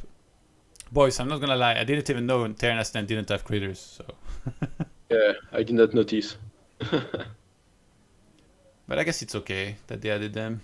Undead can now win on every map easily. Kappa. Twisted Meadows. Green null camps near player start location now has an additional level 1 null, and the null brute drops a level 1 power up item. I like that. Those green camps were like absolute dog shit before. Like, it was the Yeah, worst when you crept one of them and like you got like 0.2 mana or something of a level, and you're like, oh my god, why did I even waste my time creeping this? So I like this a lot. You guys? Yeah, I agree. I mean, you will have a good reason now to creep them. Before this, it was too little experience and not worth it. Death Note? I do. Are we gonna see more Death Note on Twisted Meadows? Neutron? No, we're not gonna see more Death Note. Actually, I like the map, and I like for the release change. I think it's gonna be more playable. I mean, it's not gonna change a lot. Definitely good. Echo Isle added extra trees and doodads behind the southwest expansion to address instances of player units getting stuck in unpathable locations after using a scroll of Tone Portal. So southwest, that's the expansion in the bottom left. And as you know, if you TP to the left of it, sometimes you could get stuck on the other side kind of stupidly. So I'm glad that they fixed that a bunch. I think that was important to do, and fill in various pathing holes around the outer edges of the map. Yeah, sometimes the pathing was a little funny as well. So like that. Sanctuary, LV, Craters added to the map. I don't even know what this map is, so... It's good FFA map. Okay. And Twilight Runes LV as well. They just did some changes. User interface. Team-colored health bars are no longer on by default for new users. You know, there's a bunch of players that play with team color health bars, and I think they only do it because when they started playing Warcraft 3 after the updates and Reforged came out, this thing was on, and then they just got used to it, and now they don't turn it off. So I think it's better this way. I don't really like team colored health bars, personally. Yeah. I think, but I don't think it's gonna be a lot of new users. The project release. Okay, well, that's about it for the PTR. I guess we can talk about the things that we think are missing. So we already touched a little bit on Speed Scroll. I think Dreadlord Carrion I would have liked to see addressed, personally. Well, sleep as well. I think sleep. They can rework sleep that it's not gonna be like undispellable for 2 seconds. Yeah, and Because the mana cost. The mana cost. Yeah, when Dreadlord gets to a level 3 sleep, you like permanent sleeping. You can't do shit. When you wake up your hero, he already can put him on sleep again. But you know, like I feel like Dreadlord was overbuffed way too much. Like before, if I remember correctly, it was moving in average speed. Now it's fast. It eats fast. This is a strange hero. How do you explain that it eats and moves fast? I mean, basically, when you have your Dreadlord level 3, he's eating harder than a Demon Hunter, which is supposed to be a DPS hero. So that's a nonsense. 50 mana sleep is way too abusable as well. Like when you have your Dreadlord level 5, it's permanent sleep. It's very hard to dispel. Dreadlord, I mean, I feel like Undeads should use Dreadlord more. Yeah, he's really good. Actually, and you know it only by solo, but in FFA, he's super good. I play human mostly in FFA, and when you meet undead with high level heroes, especially like 5 level Dreadlord, your tanks, your whole army, super hard to fight against him. And what about the Inferno? It's better than the Naga Tornado, for sure. Yeah. So he's super balanced. Some changes are definitely. Okay, and about the other change that I would like to see, so maybe we will clash, Todd.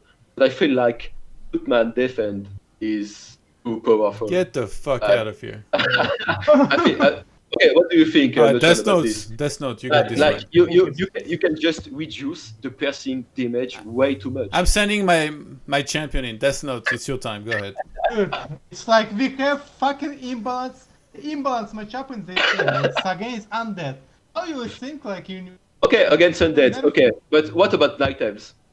Like once you have defend, it's basically game over. It's too hard to fight against. Yeah, Okay, you have a keeper. You have a keeper. Ask attack to if they skip it 2 times, you can tangle. You can't Tangle, it's entangle. 350 damage.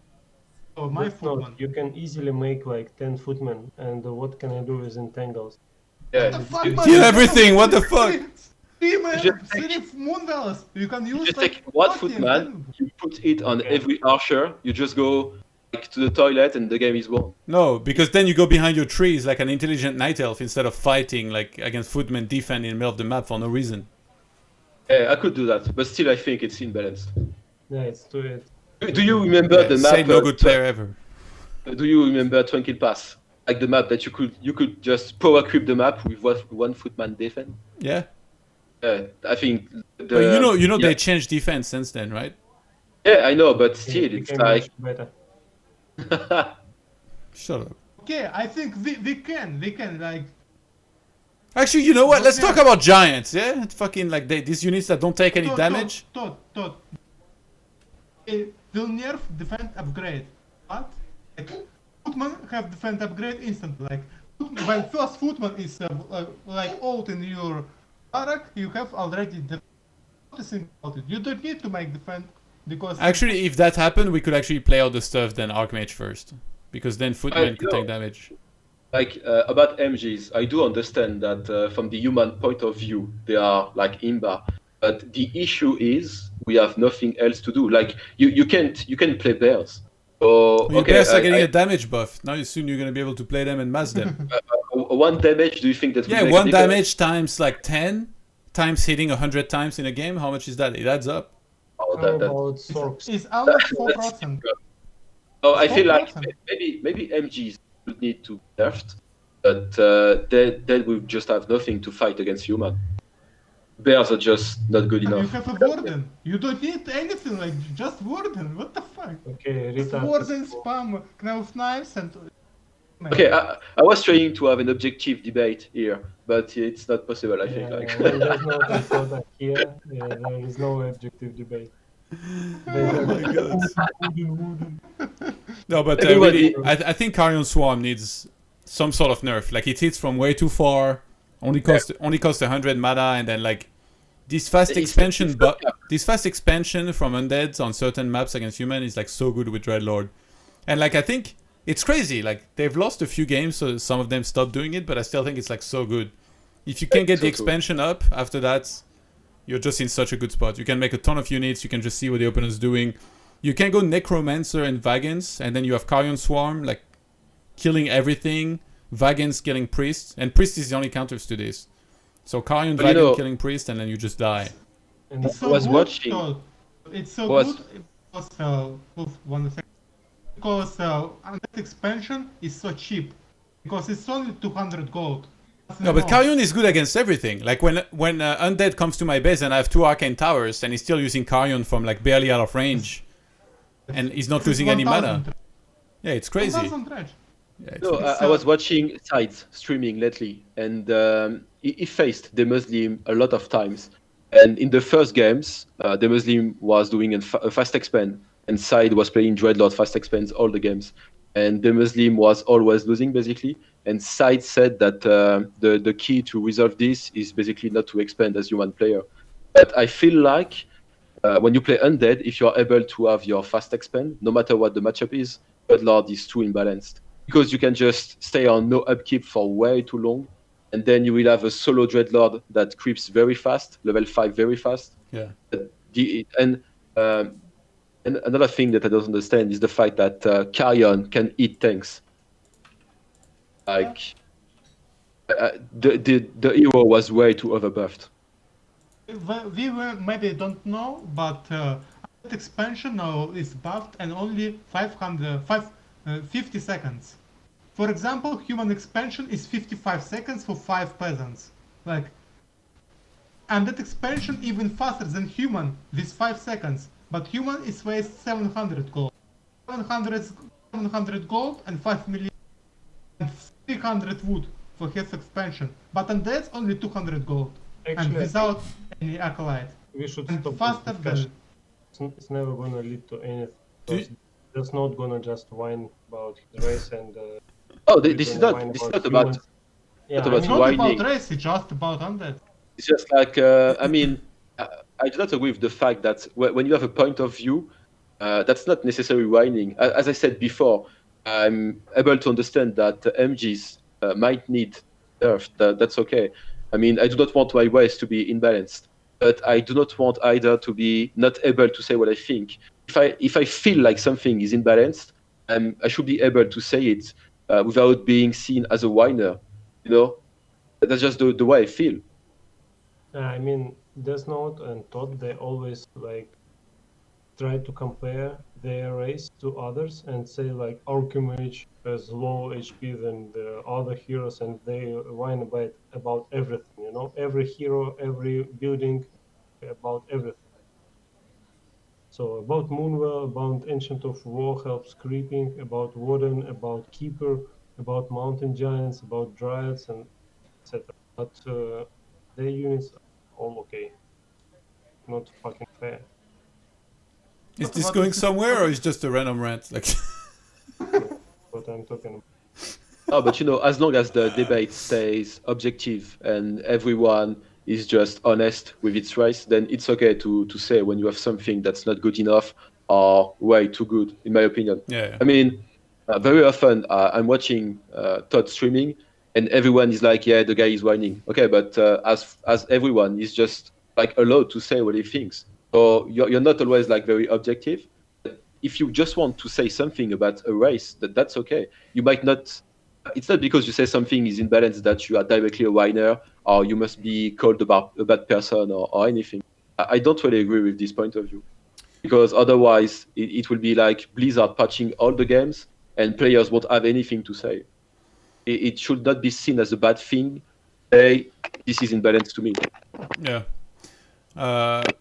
What do you guys think about Orc fortified defenses on tier 2?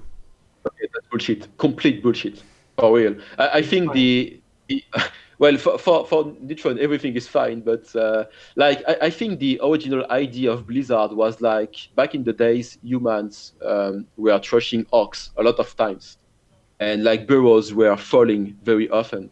So Blizzard tried to install this change, but now I mean like orcs, it's easier for them to expand what their tier 2 now, and basically one burrow or one tower makes the expand not breakable.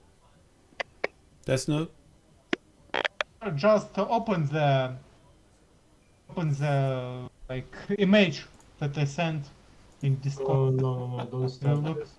Don't start. It's not gonna end this way. Oh my god. Is this up to date? Yes, I did it. I Yeah, mean, but I don't know again, how this relates necessarily to what we're talking about.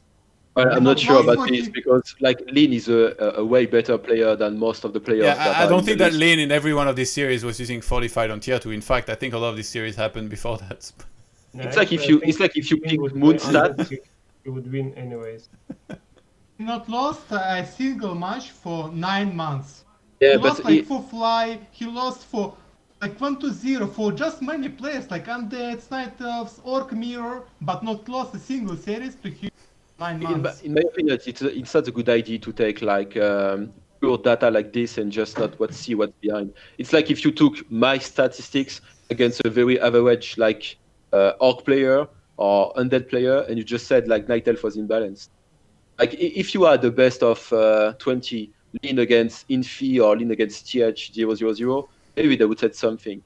But here, like lean is a better player than Soak or Fortitude, so I'm not sure that proves anything. But it's match we won like fifth 3 times already. Once was this match and H2 like 2-3 matches 2-0 2-0. Right, anyway, that's not. We're talking about fortified on tier 2. And I think Fortificate is garbage. Today, I like no, it's not today. And he's playing against Hook. It's Asian Orc. And, Hug. Yeah. Yeah, Hug. And he just abusing him. His Blade Master come to base, kill peasants. Blade Master come to base, kill peasants. Like make a Zeppelin. With Zeppelin come to, and Hulk is so much trash talking about fucking Blizzards, fucking garbage company, it's fucking idiots. I can't do anything, I can't attack him. When I need to kill a single barrel, he already did like kill all my base. I even don't kill a fucking barrel with 50 supply for 50 minutes. It's hot work. Yeah, I do agree that orcs needed help because burrows before were too bad, you know, on tier 2 and stuff. But I think it's like too extreme to give them fortified on tier 2. To take an upgrade, exactly. to take an upgrade that was like on tier 3 and that was like such an important upgrade and put it just on tier 2 on the exact same level, like it does the exact same thing as it used to do. It's just way too powerful, even though it's kind of costly in wood in particular. I think maybe they should have found. Yeah, but it's a lot of wood. But they should have found a compromise in terms of how much armor exactly it's gonna give. Now it just gives way too much, and like those burrows, you know, like if I see an orc base with like 4 burrows, 0 tower, I'm like, okay, well this is just unattackable. I will never ever go. It's like an undead base, you know, like you never attack in there. You just know like it's a vortex of like it's a black hole. You're never gonna come out. You're just gonna die if you get there. So. Agreed. And I think that's wrong to like make these bases this powerful, especially if you compare it to the human base where it's just open bar, you know, like you walk in there, you kill a bunch of peasants, like you grab a couple treasures and then you leave. It's like ridiculous. I mean, literally with pillage you can do that. So I don't think that fortified on tier 2 the way it is now belongs there, and I hope that they are gonna adjust that maybe a little bit because it's a combo of things. Fortified on tier 2 plus speed scroll plus torrent chieftain aura equals infinite hit and run, against which you really cannot do much. You just can sit back and then try to mitigate the damage that he can do, but then Orc has the entire map vision on the map with Witch Doctor and like sentry wards. And it's just hell, you know, like you could make, I guess, a flying machine, but then he's still gonna run around, maybe ensnare your flying machine, kill it, replant a bunch of sentry wards. It's just like, it makes for non-fun games to watch and non-fun games to play, in my opinion, to play like that. So yeah, and now, by the way, I finally understand how it felt to play against humans that made mass towers back in the day. That's exactly how it felt, and it feels pretty shit. Because you just can't attack. And like, the guy's expansion, and he's just running around, like, hit and running a bit here and there, and then you just can't do anything. Neutron, fortified on tier 2. I think it's fine. I mean, without fortified... You're fucking useless, man. Is this guy playing orc or? Well, I was an orc in back in the days, and I remember that how vulnerable burrows were, and it's really hard to do anything when human come with Archimage level 3 and a bunch of footies. Yeah, of course, but you know, all your burrows. Maybe there will be like a halfway upgrade, or maybe I don't know, something like you can add more armor to the burrows. But like as Todd said, and I agree with him, like putting the fortified upgrade at tier 2 was too extreme. I think maybe they can lower the armor amount. Yeah, maybe. Yeah, but removing the fortify at all, it's gonna be very deadly. Yeah, I don't think they should remove it, but they should adjust it for sure. Now, like I said, if you see an orc base with like 4 burrows or even 1 burrow, you think you can't attack. It's like ridiculous. Anyway, let's move on to next topic. We talked quite a bit of the PTR. It's gonna be the GLHF and GG. So I feel like it's a topic that doesn't really get talked much about, but most people that play games, they say GLHF, GG, or like they say GLHF in start and they say GG at the end. But there's a few of us that simply don't give a shit, myself included, and I don't write either GLHF or GG. And like a lot of people are talking about this, like I always hear that if somebody doesn't write GG at the end of the game, it's like a rage quit, like that person is like actually raging or something. There is also people that believe that not writing GLHF is like super bad manner, it's like lack of sportsmanship, whatever. So I kind of wanted to start having some discussions about this because I feel like personally it's like wrong to think that. For me, like bad sportsmanship would be like, I don't know, like, you know, cheating or insulting or whatever. Like that's bad sportsmanship. But not writing a couple letters at the start or the end of a game, to me, it's not a big deal. If somebody doesn't do it against me, I'll never be like, oh my god, I can't believe you didn't write GG. I'll just move on instantly. I don't really care. Like plenty of people don't do it. So I wanted to ask, what do you guys think? Is it important? Is it not important? I know that Wolf, you're usually writing all this stuff in the games. Do you think it's important? And if somebody doesn't write GG against you, like, are you offended? Actually, this is more an habit than anything else. Because when you think about it, yeah, most of the time I just write GL, HF. But the fact is, being honest, the last thing I want is my opponent to be lucky. So this is more like an habit than anything else. I mean, I'm not offended if my opponent does not wish it. I'm more offended by some people that we can meet in the pad ladder nowadays that insult you or will just call you bad names before leaving, even sometimes are being racist. This is Really? To something you? that I'm. Yeah, yeah. I met some guy lately that called me French garbage and stuff, and I did report him, but nothing happened. So I Can mean, you say who he was? Or? oh, I don't want to make any Okay, publicity I'm curious. for him. Yeah. I will tell you after. Yeah. Yeah, but anyway, I'm not offended if no one is wishing for luck to me. That's not an issue. And like, if somebody doesn't say GG, do you think that they're raging or whatever, or do you think maybe they don't care? Or Yeah, maybe I care more about the GG at the end of the game, because this is like a religion, you know, coming from South Korea. I think they're the ones that started adding this GG thing, if I'm not mistaken. And basically, it has been like a gamer tradition. In every games now, like most of the people say GG. It's not the end of the world if someone leaves the game without saying it. I would rather have it, but it's not the end of the world. But you know, I mean, I do like to watch tennis, and there is some debate in which we do not want to have tennis becoming completely like uniform, and everyone is fair and everyone is acting the same. We want to have, like, you know, players that sometimes act differently, like Kyrgios and such. And I mean, if someone does not want to say GG, he's free to do it. And I would rather have it than forcing him to acting a way he does not want he does not want to. So, I mean, I'm not sure how to say it in English, but in French, we say we do not want it to be aseptisé. It's like everyone acts the same.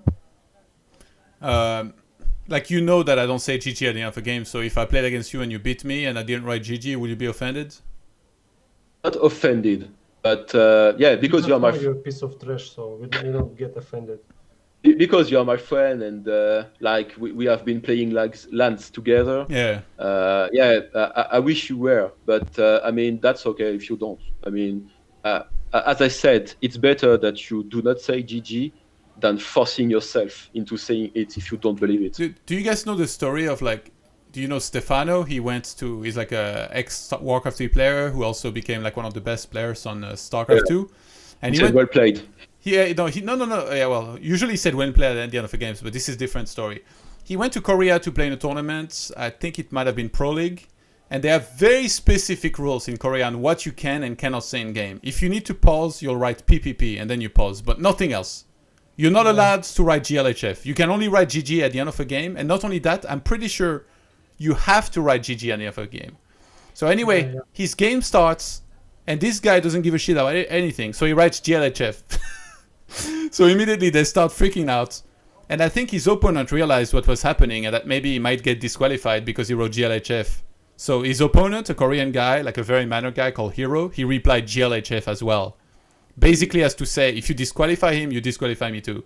And then the organization, they let it fly. They let the game continue after that. But they were freaking out in the moment. And I was like, this is so stupid. Oh my God. Like, what are you guys doing?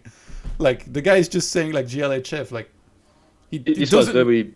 Yeah, it doesn't matter. Like, just let people live. You know, like, it's if he was trying to bait him or write some bullshit, like, sure, like, get upset. But, God, like, I've never really understood all the stuff around this. Very brave from Hero because Stefano was a real beast in this matchup. Yeah, and then Stefano beat him after. It was. I mean, Hero was very sure to lose, basically, but it still was, a brave move from him. Death Notes, you're one of the guys that always writes GG, right? All these guys who write GG, but I don't want to be hypocritical, and I don't write like good luck. If someone is writing me like GL have fun. I just write to have fun, not good luck.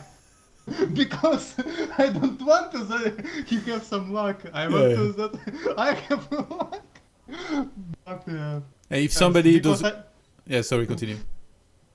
I don't want to say my enemy have good items with this luck. But when I lost, I always write GG, yes, because it's like for money. I think I don't know. If somebody doesn't write GG against you, are you offended? It depends which enemy I played. Because I know sometimes some guys is very boring, like corrupt. He's very rich. Well, he doesn't just not write GG. He writes something else, right? Like I think that's or in sub, and when he rage, he like Well, actually, he's similar as like a little girl. that's And the he's, guy. in sub. You say in sub? Yeah, and he's What when about- he's right, like left without GG. I know on his channel he is it's so funny. That's the guy that went with the racist insults with me. Like the game started, and I was just playing, and he said like, "You will take Kazam, which is a French player, that is garbage." And I was like, "Okay, how is it that I am related with this?" And he said like, "You are French as well. You are garbage." And he just went on with the multiple insults. And you know, like for this kind of player, I do not understand that they are not banned from like Battle.net, from Pad Leader. You think that's weird. bad enough to get banned to say like random stuff? But I'm not sure because I mean, if you want to, as I said, you are free to have your opinions. Yeah. But as soon as you start with the racist stuff or just insulting people, You're cutting Like- off a bit sometimes, by the way. okay, is it better here? Oh yeah. Right now I can hear you. Yeah. So I mean, like if you start with the racist stuff or insults, I feel like you should be banned. Yeah. You have nothing to do in this game. Racism is absolutely not okay, but I think saying like garbage or whatever, like it's a little bit stupid. But I don't think most of us will be necessarily too insulted by that. Yeah, it depends on what you say. Yeah. Well, before your game against Grubby, I didn't know that you can mute people right now in the battle. So if you can mute, it's totally fine. So you can just mute the guy who trash talk you, and it's cool. But if you can't, and you just have to read all this shit, sometimes it's kind of insulting. Yeah, but what about? Oh well, that's going a little bit further than what I wanted to ask about first. Like, what about GLHF and GG and stuff? Like, are you one of those guys? We both know Well- you're not. Yeah, well, I was this guy who always types GLHF and GG in the end of the game, and I thought it's kind of nice manners, etc. But recently, like maybe for 2 last months, I realized that it's not necessary. And I mean, GLHF are usually pretty standard for me. And when I type it, I'm not really wishing good luck or something. It's like standard greetings, you know. Yeah. But GG, I stopped writing GG if game was full of shit, like when I lost hero on creeps or some human came to me and I died in 5 minutes. I mean, there was no good game. If the game was really good, I write GG. Or if I respect another person or something. But if I play against some garbage humans, I stopped to write GG basically. Because I think that humans needs like 30% skill to win Night Elf when Night Elf needs like 90%. So It's not something to say. yeah. Maybe And, maybe you're gonna get your real life fight after all. It's not gonna be in the 2-on-2. I need to Oh, practice a little. He does a lot of like fighting before me. So Maybe to summarize, maybe that it's nice if you say it, but it's not necessary. It's not the end I of the think world. so. if you- I think so. And I'm not offended when people not saying GG to me when I win. I'm really happy when I don't see GG from people, because when the people are mentally stable, and they usually type GG in the end. But if they raging, they never say it, and I'm really happy when people raging. So I feel really good at that moment. Are you saying that you're mentally unstable because you also don't say GG sometimes? Yeah, last 2 months I'm not stable mentally because when I lose to fucking humans, I just want to choke them in real life. Oh my god. And so are you offended if somebody doesn't say GG, or you just move on right past it? What? Are you offended if somebody doesn't say GG at the end of a game against you before No, I leaving? said I love it because that means that guy is not normal state of mind. Yeah. Like for example, sometimes on Back to Warcraft, if they're casting a tournament and then somebody doesn't say GG, they always talk about it, in a way that is like kind of bad. And then it encourages, in my opinion, the viewers to also think that it's like pretty bad. And then they also talk a lot about it, like very negatively about the players. So do you think that's... Well, what do you think about that? Well, people always laugh about Sonic when he never types GLHF or G. But anyway, Sonic is super nice guy, and I know him personally, and he would never like bad manners or something to me, but he never rise in the end, and I kind of feel him because he lost most of games against me, and in some stupid manner, like losing heroes, or or I'm out microing him in the same battles. I mean, when we have same armies, Well, and I think you're sometimes- overthinking this a little bit. Like, he doesn't say GG against anybody, not just you.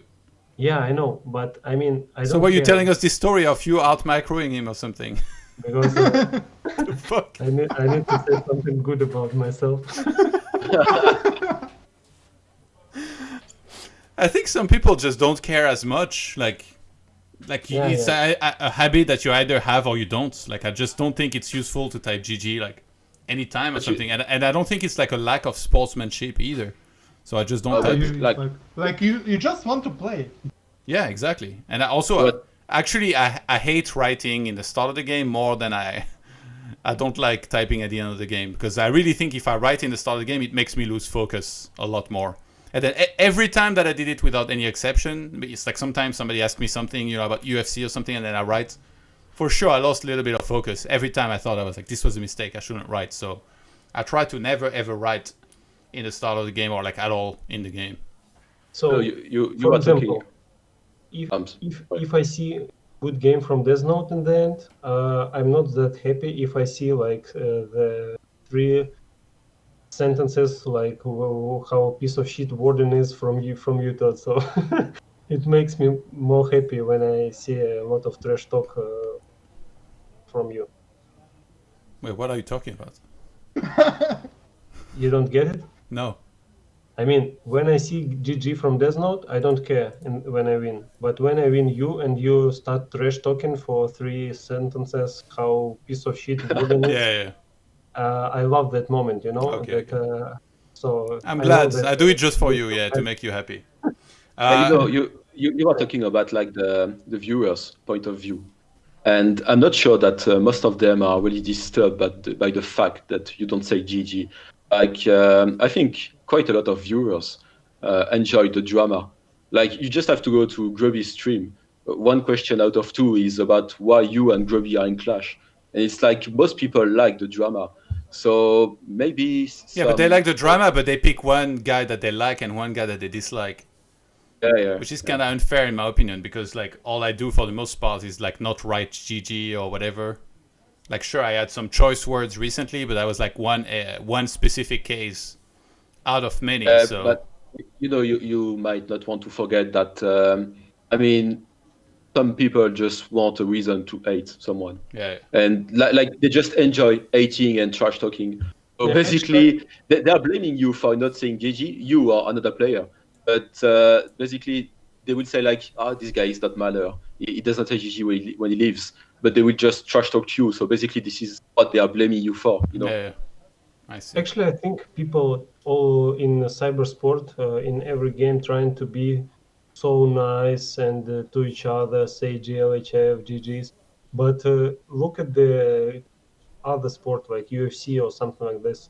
So people always trash talk, and the crowd, the people who watch, they love it, and it's nice. It's some kind of history between players, one against another. They have Yeah. some clash, like you said, and it's really nice and interesting to watch the games instead of everyone just nice to each other and you don't know who to cheer for and no drama and stuff. So I Yeah. Oh, think that's like okay to have. if you play on the scene the final of some tournament and you scream like die motherfucker, I'm gonna win you or something, it's gonna be super nice instead of just being nice to each other. Oh, that's okay to like enjoy the trash Fuck talk. you guys. As as someone said in the chat, yeah, human beings love like the trash talk, the drama, and such. But then the guy that will enjoy the drama needs to be honest with himself and not act like he's offended by a player that did not say GG or GLHF. You know, like you like the drama, that's fine, but don't act like you're offended because the player you're watching is not behaving like saying GG and stuff. In my opinion. Yeah, I'm kind of the opposite of you, Neutron. I really don't care if somebody wrote GG or not. Like recently, you lost a game against me, and then you wrote like "fuck you" or whatever, or like "fucking human bullshit," and Nice. I laughed, and then I moved on. Within 5 seconds, I was already thinking about queuing again, like next game and stuff. Yeah. I don't care. Like it doesn't matter to me, and like it's because I know you. Like maybe if somebody that I don't know did that, I'd be like, all right, well he's a d-bag or something. But I have the same feeling. So if I hear something bad from you when you lost, I don't care. I know that you're gonna be fine in 1 minute, and it just makes me laugh. Is this not off or? Oh, I just look in my profile. I look at my against- statistics against Orc. And Yes, against Night Elf, and I have like 35% against Night Elf. that's But I not the lost. topic. Why the Yeah, fuck man, are you bringing that up? Just because you're bad. It's because not, Neutron is said like it's very you don't need to skill to be human. Nice imitation. Nice. Night Elf. Just put a cap in. That's okay. I just look in the just 35%. I even have against you're a Orc piece of 70. trash, bro. You're just piece of trash. You can't play properly. Oh my god, you guys are unbelievable. I just beat him in real life, man. Come on to me. That's Come your to me. only chance. Okay, so yeah, just one last thing. Like, so do you guys think this culture of like getting really upset if somebody doesn't write GLHF or GG is like maybe a little bit silly as I do? Because I think it's pretty silly. Like if I watch Back to Warcraft and then Sonic lives without GG for like the 100th time and they're like, no GG, they mention it in the cast. I'm like, yeah, he stopped saying it 10 years ago. Like, why are you still mentioning that? Who cares? Like, it doesn't matter. Am I the only one who thinks like that, or? I think people should not care about that. Wolf? Well, as I said, I think it's better like a way of like keeping the game friendly. But if you do not want to say it, then just don't. I don't want people to force themselves. You know, I never knew Wolf guy. Just saw his nickname. He's so nice person. He always talks good against about everything. Wolf is great. Come on, you're the one that said that everything is fine with the patch. Don't call me like like I'm not saying what I think. And Death Note? Are you still looking at your stats, or what's going on? He went practicing MMA to fight.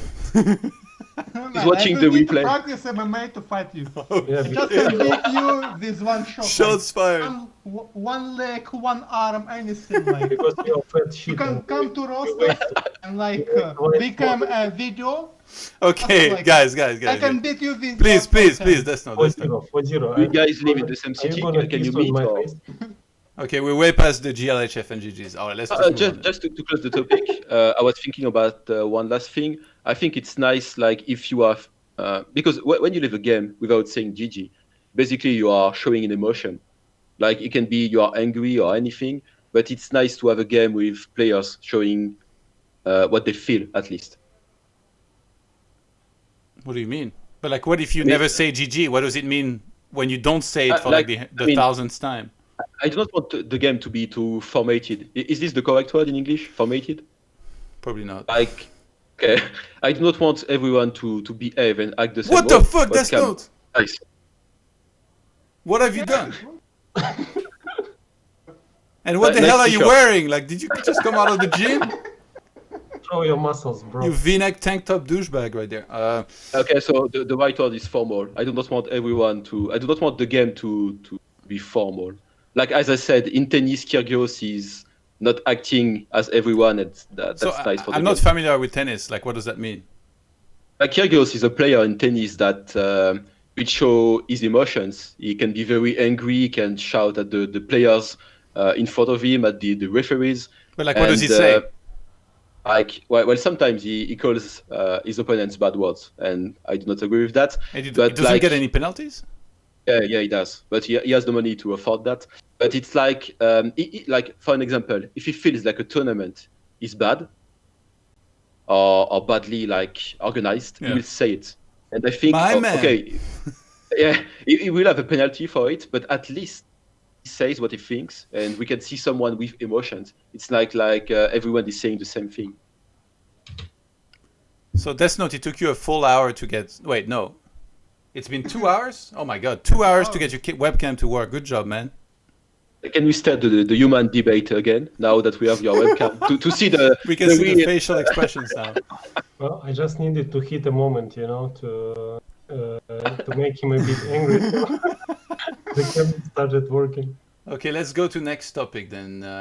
It's gonna be the Cup/tournament news. 1 second.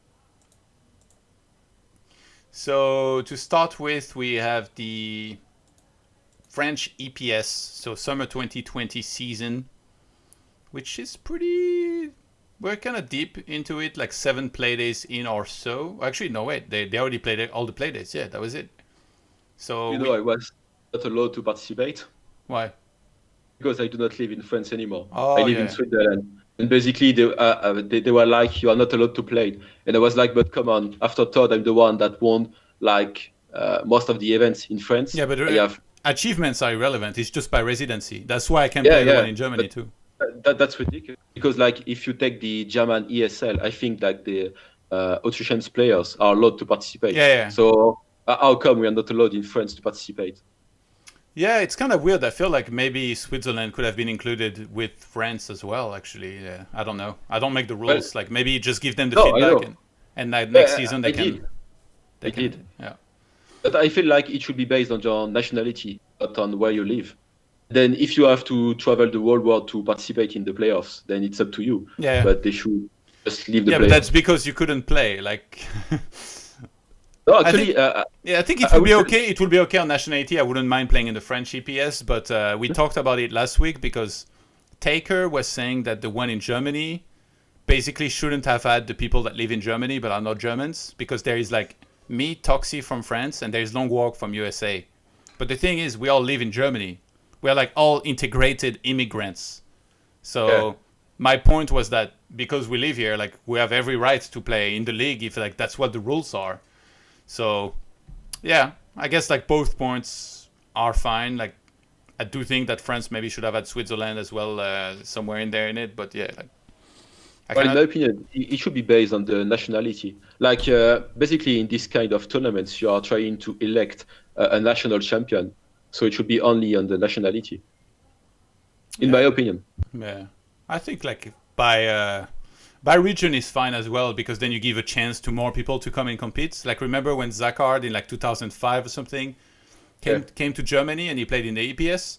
I thought that was really cool.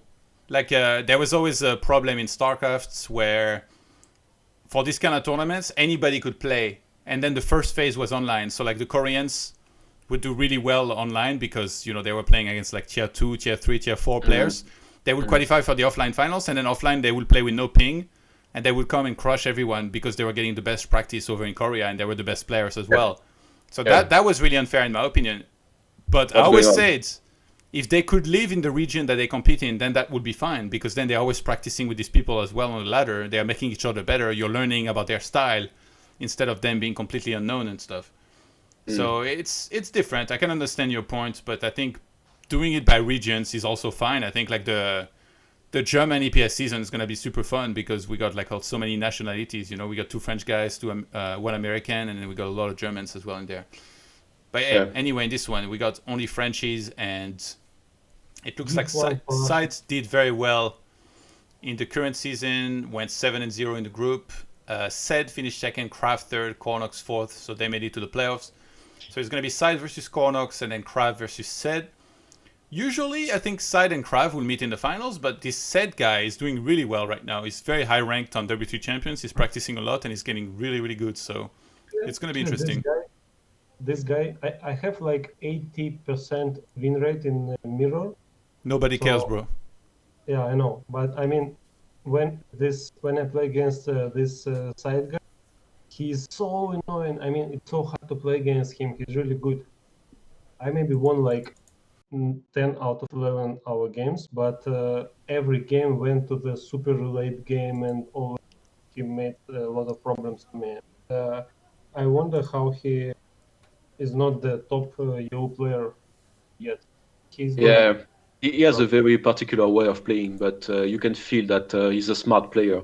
And like what he does. He's not like playing like a robot. He's adapting to what he sees, and he's very good.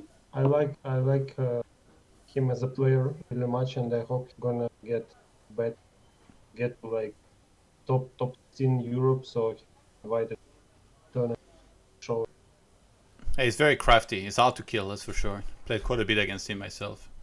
Tricky opponent. Yeah, so that's Demon Pit Lord against you, right? Yeah, he plays a lot of different stuff, but like he goes for giants. Like he manages upkeep pretty well, and then he'll build a big army and stuff. So like for sure, compared to most Night Elves, he plays quite a bit different. And it looks like playoffs are gonna be in 3 days. So May 30th, we'll have all 3 matches, semifinals and finals. It will start at 8:45 p.m. and it's broadcast by ToDGaming usually. So I hope it's a success, and I hope that next season they let Wolf play from Switzerland so he can show us how good he is. You live in Switzerland? Yes, I do. Yeah. I've moved like 1 year ago with my wife. So the ESL Master Shaft finally started, and we had first play day yesterday. I won against Drunken, Long Walk won against Magos, Spiral won against 1, 2, and 1. And tonight was second play day. It's still going actually right now. Spooky beat Jokern 2 and 1.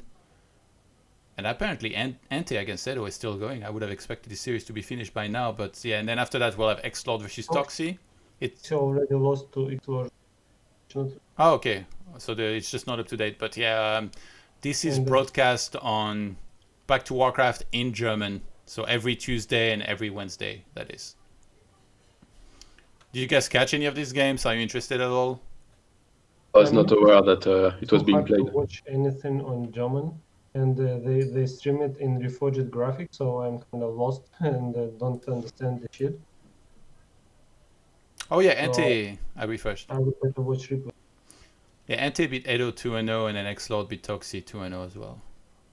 I don't know what X-Lord is pretty brutal. Like against Elf, he's playing very well. It's very hard to kill anything. Just use Demon Hunter against bad. Okay, the Warcraft 3 Team Gold League 2020 summer season. So the round robin in the group finally concluded, and ELL took first place. So that's Hero, Lin, Loliet, Rogue Warriors second. With beat my team in the qualifiers. Fuck. Yeah, bad draw for sure. Second place Rogue Warriors, Fly, TH, and Infi.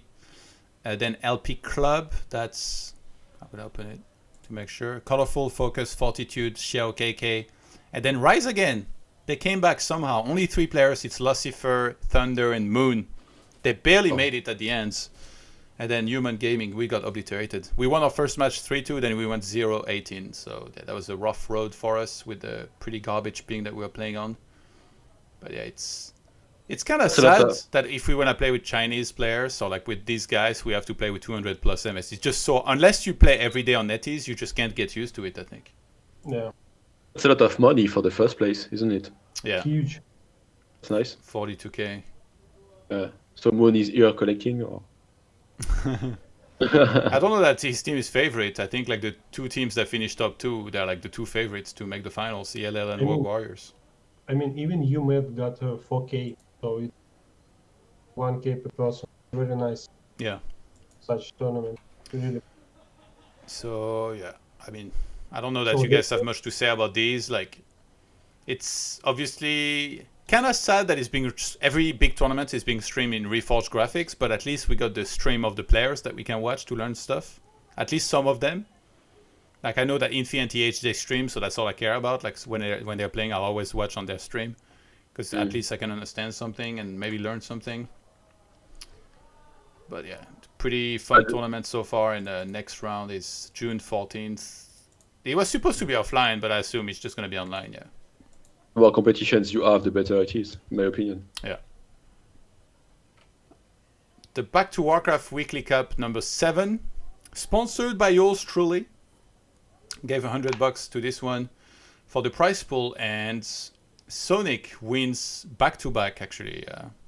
Back to Warcraft Weekly Cups in this time in Grand Finals against Bizarre. So some UMAD domination in this one.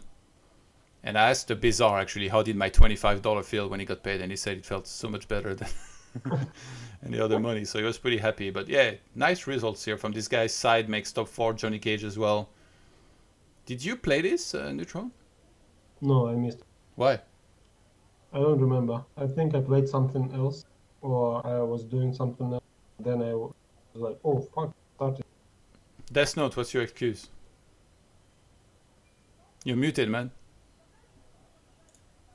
Was whining about Night Elf. The time. You're muted, Death Note! So can't we hear have the you. video, but not the audio anymore. Maybe not the other. try to unmute in the video. Yeah, we can hear you now. Yeah. It was my birthday. Birthday. You need to get your passion together. We don't care about birthdays. We just want cold hard cash. One playing Warcraft 3, man. His cat birthday. But yeah, no, very nice run tournament, by the way, by Back to Warcraft. I'm very happy that there's this one. I think the ELO thing is cool as well, so we see different players than in the ESL Open Cup. And sadly, I can't play these ever. I don't know how Sonic's doing it. He keeps winning these, but he still has a low enough ELO that he can play them every week. And I can't play them any week. Like, I think it's his first victory of the cup. no, he won 2 in a row. And then he made the finals before that. He made 3 finals in a row. And his ELO is still going lower, like or like not high enough to not play in this tournament. So And When actually, was this win- played? win Like 5 days from- ago? yeah, that was last Saturday on 23rd. Because as I see here, there is almost no one with an ELO under 2.150.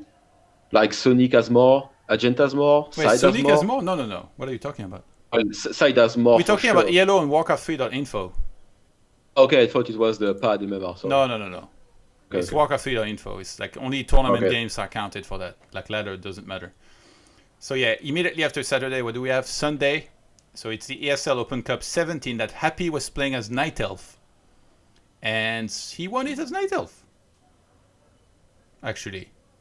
For some reason, Foggy wasn't in this. And Hawk lost in the quarterfinals to Shake. So a lot of people are talking about this, and while I agree that it's very impressive for Happy to win a tournament with his off race with Night Elf, if we look at the opposition that he had, you know, like, I don't want to be that guy, you know, I don't want to be the hater, but I feel like I kind of have to. How many very strong opponents did he really get, right? Led in the final. one, Well, I mean, Sonic's pretty good, but, you know, it's still... not enough. Yeah, exactly. It's not supposed to be the exact same tier, and I don't think... Is Sonic particularly known for having strong mirror? Well, I'm pretty confident against him, and because he plays the same every time and he makes same mistakes. Yeah. But I know what to expect, but Happy doesn't. I don't know. So I mean, for Happy to win him in Night of Mirror is much harder than for me to. Yeah. So that victory tells. Hitting Blade in the final is impressive, though. Yeah, but is Blade really that good against Elf? I think that's one of his harder matchups. Blade is extremely good. I think in Mirror is insane. Actually, Blade is good against Night Elves, but in this particular match, I rewatched the recordings, and he played super bad. Yeah. Super bad micro, super bad decisions. I think he got drunk after the semifinals. I mean, really, sometimes it happens. He's drunk and he plays like total bull. And these games were like this. Just imagine, in the first game, he went to creep the expansion as first creep camp. Then Night Elf came. Blade started to get his workers to the base and lost 4 of them. Then, build up some workers, and after that he made tech instead of expansion. So when Night Elf already got almost tier 2, Blade just started up. And maybe he was playing under pressure or something. So like or under vodka. maybe both. But yeah, like again, I don't want to be that guy, to be like, oh, it's not that impressive. It's pretty impressive, but people are talking about this as if like Happy just showed up and beat the entire European scene with Night Elf. That just didn't happen. He didn't beat Hawk. He didn't beat Foggy. Like, it's impressive, but it's just one tournament, and because he's always seed 1, he always gets the easiest path supposedly to the finals. So he's the best by far anyway, right? So usually any path will be easy for him regardless. But if you look at the opposition, I was watching his stream, how his point of view, how he micros, and he is super fast. I mean, he plays like 1.5 more speed than I am. Yeah. He's really fast. His micro is good, but sometimes he does stupid moves, stupid mistakes, because Night Elf is not his main race. Yeah. And if Blade would be on point, like he usually plays, I think he would win easily. But he was not good that day, and Happy managed to win. But I would really like to see more Happy's Night Elf, because he played really fast and the micro was good. I really want to see it, learn from. Maybe I would learn something. Yeah, but still, I've seen him beating nice players in ladder. Like I think he beat DC a couple of times, Lil DC. Yeah. In Night Elf, his mirror is good. But I think he's a good Night Elf player. Happy. He said it's his second best race. Sorry? He said it's his second best race. Okay. So yeah, impressive stuff from Happy, but again, like I would be a lot more impressed if he beats like Hawk and like a lot more top European players. Yeah, I think he has. Always having seed 1 and then always being in this tournament means that some lesser players like are not as likely to play. I would have liked to play as Night Elf. I might have lost, but they could have been fun. I would have had a better chance than against his Undead, I can tell you that. I think Todd would gonna smash him easily, like 3-0. Kappa. I think I was watching like Happy streaming today, playing Undead because he did today. And his gameplay is, as you said, Neutron, very fast, very impressive. But I feel like Undead is too powerful. I do not want to launch the imbalance debate again, but yeah, I mean, if you have a very good player and you give him everything that he can abuse, it's almost impossible to win. Like I was watching the Muslim stream, like there was literally nothing to do to beat Happy's Undead. Like even if he's a top player, there should be a way to at least like think about something you could do. The Muslim was like hopeless. There was nothing to do in this matchup. We'll talk balance at the end there. I'm trying to find a tweet from Happy because he tweeted about playing with other races. I should have prepared that, but I can't find it sadly. But basically he tweeted that he might play, like basically he played Night Elf here because one of his viewers paid him to play another race as a challenge in this tournament. And he said he already have 2 more requests like this. And one of them is for playing another race than Undead, and the other one is for playing Human. So he said he might do one of them again next. And actually, because people want to watch how he beats you in Human Mirror. I mean, it's not impossible. I'm not that good, but it's the one that sent the request. But, I mean, people for some reason, maybe you're haters to something. Yeah. But they want it in this match in particular. Yeah, bring it on. I tell you what, like I said, I might lose, but at least I'm a lot more confident than against his Undead.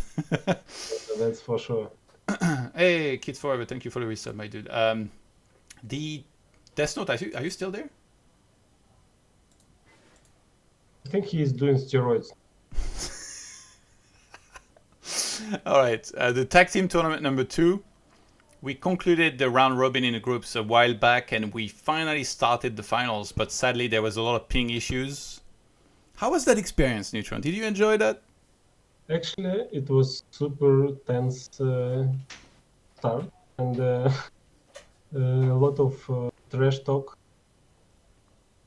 So I was super angry at one moment, but they I think it's neither of our, I mean, neither problem. I don't know how to say. I mean, it's not our or their team problem. So we should just get more relaxed.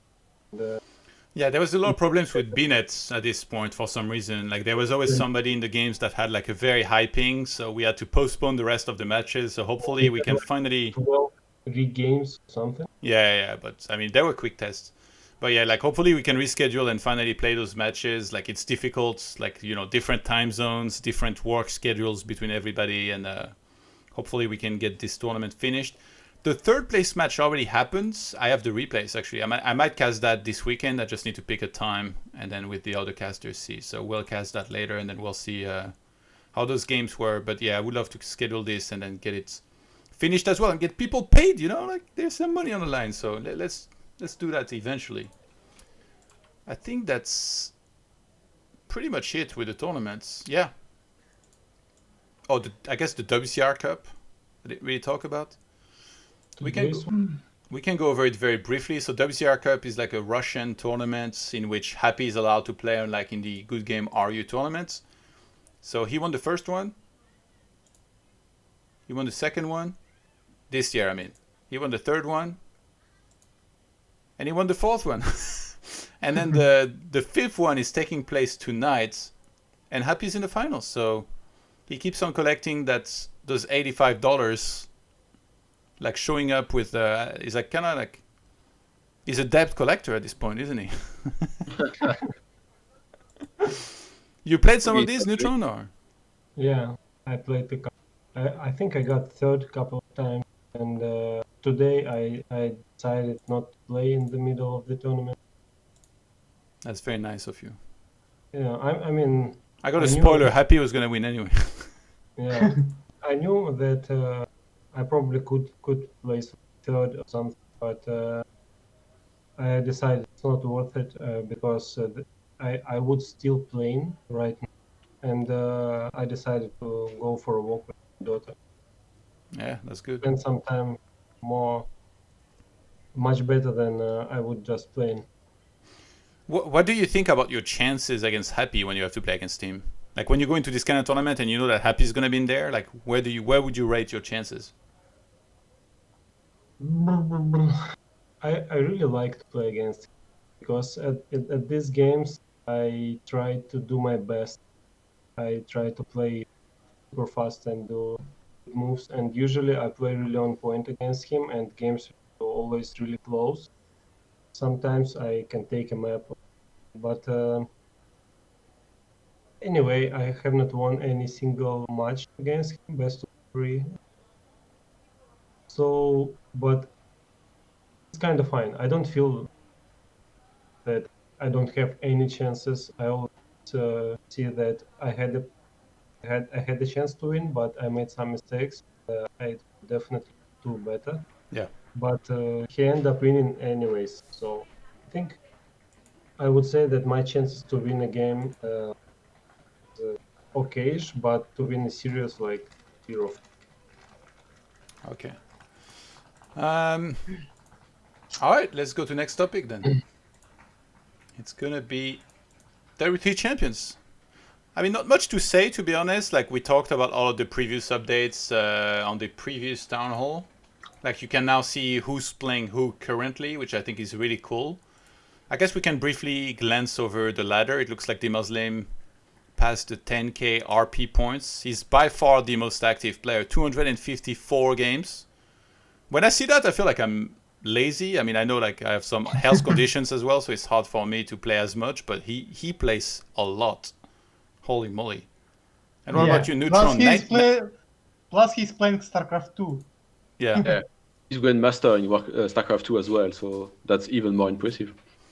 But yeah, currently atop the rankings, the Muslim with a 72% win rate, X-Lord in second place, 77%, Grubby third place, 70%, Happy fourth place, 97%, Sed fifth place, 50%, Todd, shit, Site already top 5. I'm top 6 with 70%, Neutron 7th place with 66%, Razorman 8 with 54%. Do you guys like this RP system or? No, I don't think. I don't think people with 55% should get to the top 15. Yeah. Wolf? Well, I'm happy with the way it's currently. I just feel like, 1 week ago I was maybe top 15 in Grandmaster. I lost one game. I did end up like top 10 master. So it's like everyone is basically around the same ranking, and you have to be very careful. Like if you lose one game, you just like step down into master. So yeah, I think the rankings are nice, but maybe we should add something like another criteria to really make a difference between the players. Yeah, I've write today already to some manager like on Work of the Champions and say it like because when I played of top 10 Master League, I won one game and come to top 10 Grandmaster League. It's like plus 30 ranks for one game. It's what the hell. And also, it shouldn't be like the most active player gets the top spot. You need to be that the high percent win rate you have, the fastest grow, instead of just playing mass games. I mean, he does have a pretty high win rate. The Muslim, yeah, but look at side. He's top 5 with 50% win rate. Yeah, not said. And again, it depends on who you meet. Like because this season is based on the previous one, they did not reset the MMR. So basically, like I think Lil DC, he was like at the beginning he was like 1 win and 7 or 8 losses, and that's because he was still with his previous MMR. So he met like insane players as from the start. Yeah, I played him. So maybe you can have a low win rate, but it depends on the players you've met, Ladder is pretty strong, like even Trazain, for example, 52% have.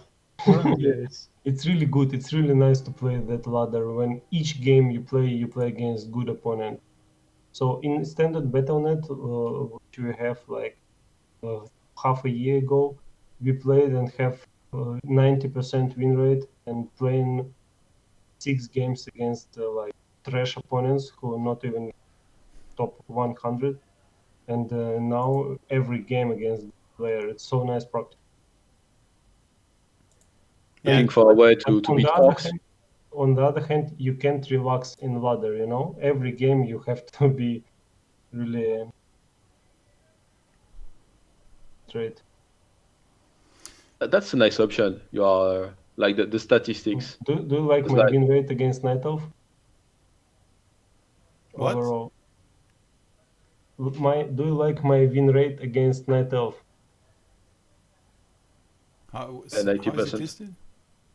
No, it's on the top overall. Oh yeah, 90%. So Human is your worst matchup, basically. Yeah. It's only you have 11-9, so it's not like it's like hundreds of games or whatever. 11 and 9, that's like not that many games. That would be nice to check like Foggy's stats. He doesn't play much. That's the thing. He's one of the guys that plays the least on it. Now Happy is finally playing on it, but Foggy. Because Foggy is playing like NetEase in the morning and. Yeah, but that's the thing. Like the guys that when I compete with the Chinese, they have to play on NetEase because it's just such a different ping. So Foggy and Hawk, they're still playing on NetEase because maybe like the zoom's different. I don't know if they're playing with it. They have to play with more ping. Yeah, they have to play with more ping, so it's not interesting for them to start to play with a better ping and get used to it, because otherwise they're going to start playing worse when they play on NetEase. Yeah. So if you still want to compete in all of these tournaments, the Chinese tournaments, or like even with the Koreans, then you have to play on NetEase still. It's Well, they also get good practice over there, so yeah. Yeah, you can meet crazy players. I think Remind is playing it. Maybe even Moon, no? Everybody is playing like from time to time for sure. But like Yeah, some of that's them right. play with random, like Infi is always playing with random pretty much. Yeah, but still, like you meet infis, randoms. That's still a nice way to improve yourself. Yeah. But no matter what you drops. Yeah. But yeah, I really like the websites. I think it's pretty cool that they're gonna bring FFA, and then I hope that they can bring like random team and keep on bringing more stuff. Like Pat's awesome. Was his Yeah, but birthday? it's a crazy job. Was his birthday recently? Happy birthday to him, and we hope to see a lot more. He's doing Blizzard job basically. Yeah. Even better. Death Note, how's your experience on the ladder? Rank 10 Not currently. bad. Yeah. Hey, you got a nice winning streak. But you lost to Neutron though before that. What's happened that game? I just punished him for like first 10 minutes, but Warden got level 5 and fucking ultimate and kill my 1000 peasants. you know Standard what, matchup with Night Elves. you know what punish means? He lost Archimage level 3 and Alchemist to my Warden, and that's the punishment. Yes, because I have like tier 2 almost assure, but I have fast expansion. Plus kill wisps, some wisp and harass you. You don't kill a single peasant. Well, actually, he must have killed some peasants because this says 90 units killed to 34. So I'm gonna guess there was some peasants in there. No, Was the water so many elementals. peasants. Anyway. Thanks for this, guys. And look, my weakest win rate against Night Elf is... What the hell? And who says that humans is good against Night Elf? It's Well, not. your win rate against Night Elf? Yeah, look at, Human has the advantage against Night Elf. You can say- 35%! look at. Even against Undeads or Oh my god! Orcs is much better. But I think even I've beaten you, so that's just because your matchup sucks. Not the Yeah, you just do something wrong. At least you beat Paladin. Alright. That's it, I guess, for WWE Champions. Long live WWE Champions. We hope to keep on. Well, the funny thing is, I believe that even if Blizzard installed a proper ladder, people would still play on Nobody gonna play. Pat's ladder. Yeah. Yeah. You will still have players on Pat's ladder. I agree. I mean, only play the Blizzard ladder if they're gonna make some tournaments based on the ladder positions or something. But Yeah. I doubt it's gonna.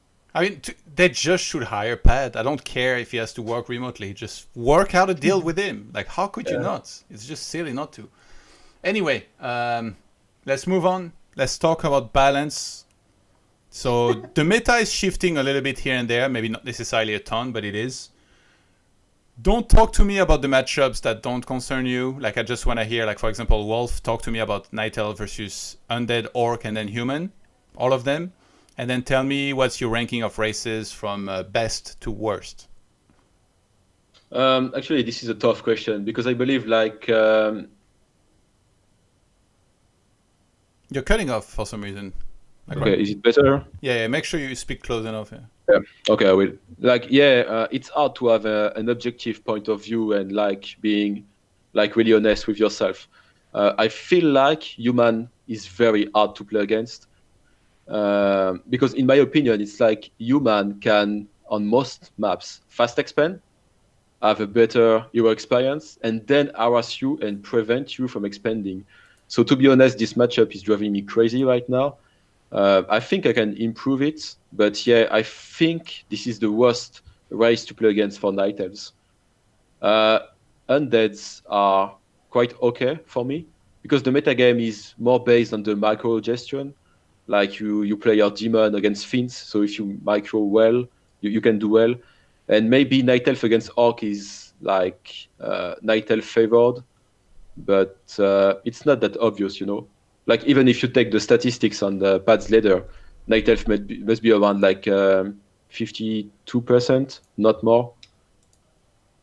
I So, well, to summarize, Night Elf is not the best race right now. I feel like Orcs and Undeads overall are way better.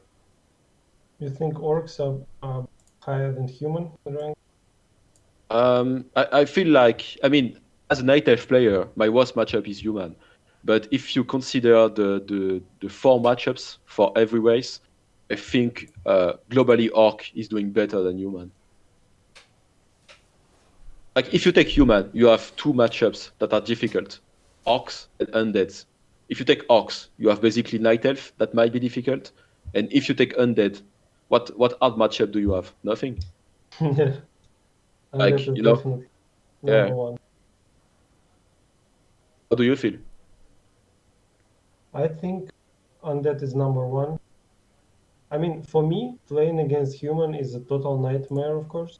Yeah. Uh, What do you think about the fact that, like I said, like human can fast expand, yeah, you I feel the cannot same. I mean, prevent you fast can't expand? you can't prevent fast expand Yeah, by anything. I mean, if you all in with mass hunt, guys like ToD, he scouted and defended with mass footmen and water elementals, and you can do shit anyway.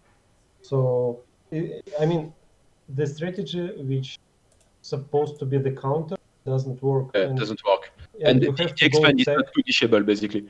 and play one base against two bases, and the humans always cry about Warden, how good she is, but without Warden we wouldn't have a chance to play one base against two bases anyway.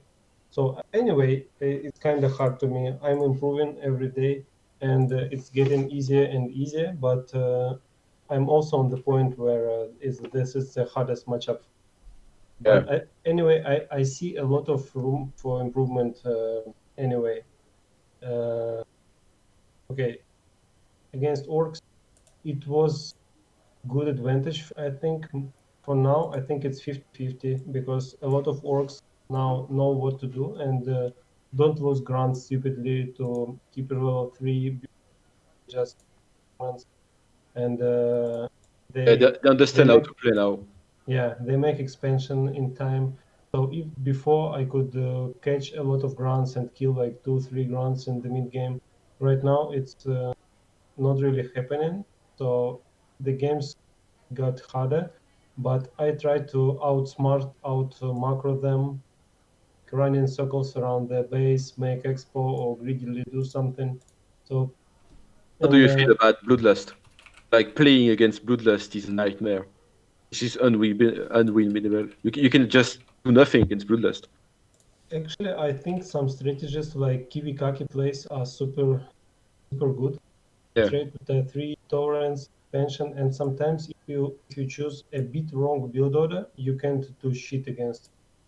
And it's really hard. Yeah, at some point, games get into the point where you can't make mistakes. If you make a single mistake, like losing two hands to purge because you just went a bit far, you are dead. Or Yeah. can come and push you. But you, on the other hand, you can't punish him by anyhow, even with entangle, because he has heal from Shadow Hunter and Shaman's purge. So to win orcs, you need to play without big mistakes. So Mhm. you should understand the game flow pretty well. But Yeah. I think I do understand it, and game against orcs are kind of okay. So only against top orcs it makes a problem for me. Like orcs like Grubby uh, and Cooper, because he has some unique strategy with wyverns and spirit walkers, and I'm not used to play it against. So some orgs give me some problems, but overall I think it's fine. Maybe 52-54% for favor of net. Against undeads, um, late before I was only keeper player, and I knew the matchup very good when all the timings, all the creep rules, I outplayed most undeads. But recently, maybe 2 months ago, I started to play demon only on ladder, especially, and there were a lot of problems for me to understand the game flow and the moments where I can push and when I have to be defensive. But when I understood everything, the games against undeads became super easy for me right now. So I sometimes I lose, of course, but only because I try something or make some stupid mistakes. But overall, I think the matchup is really good.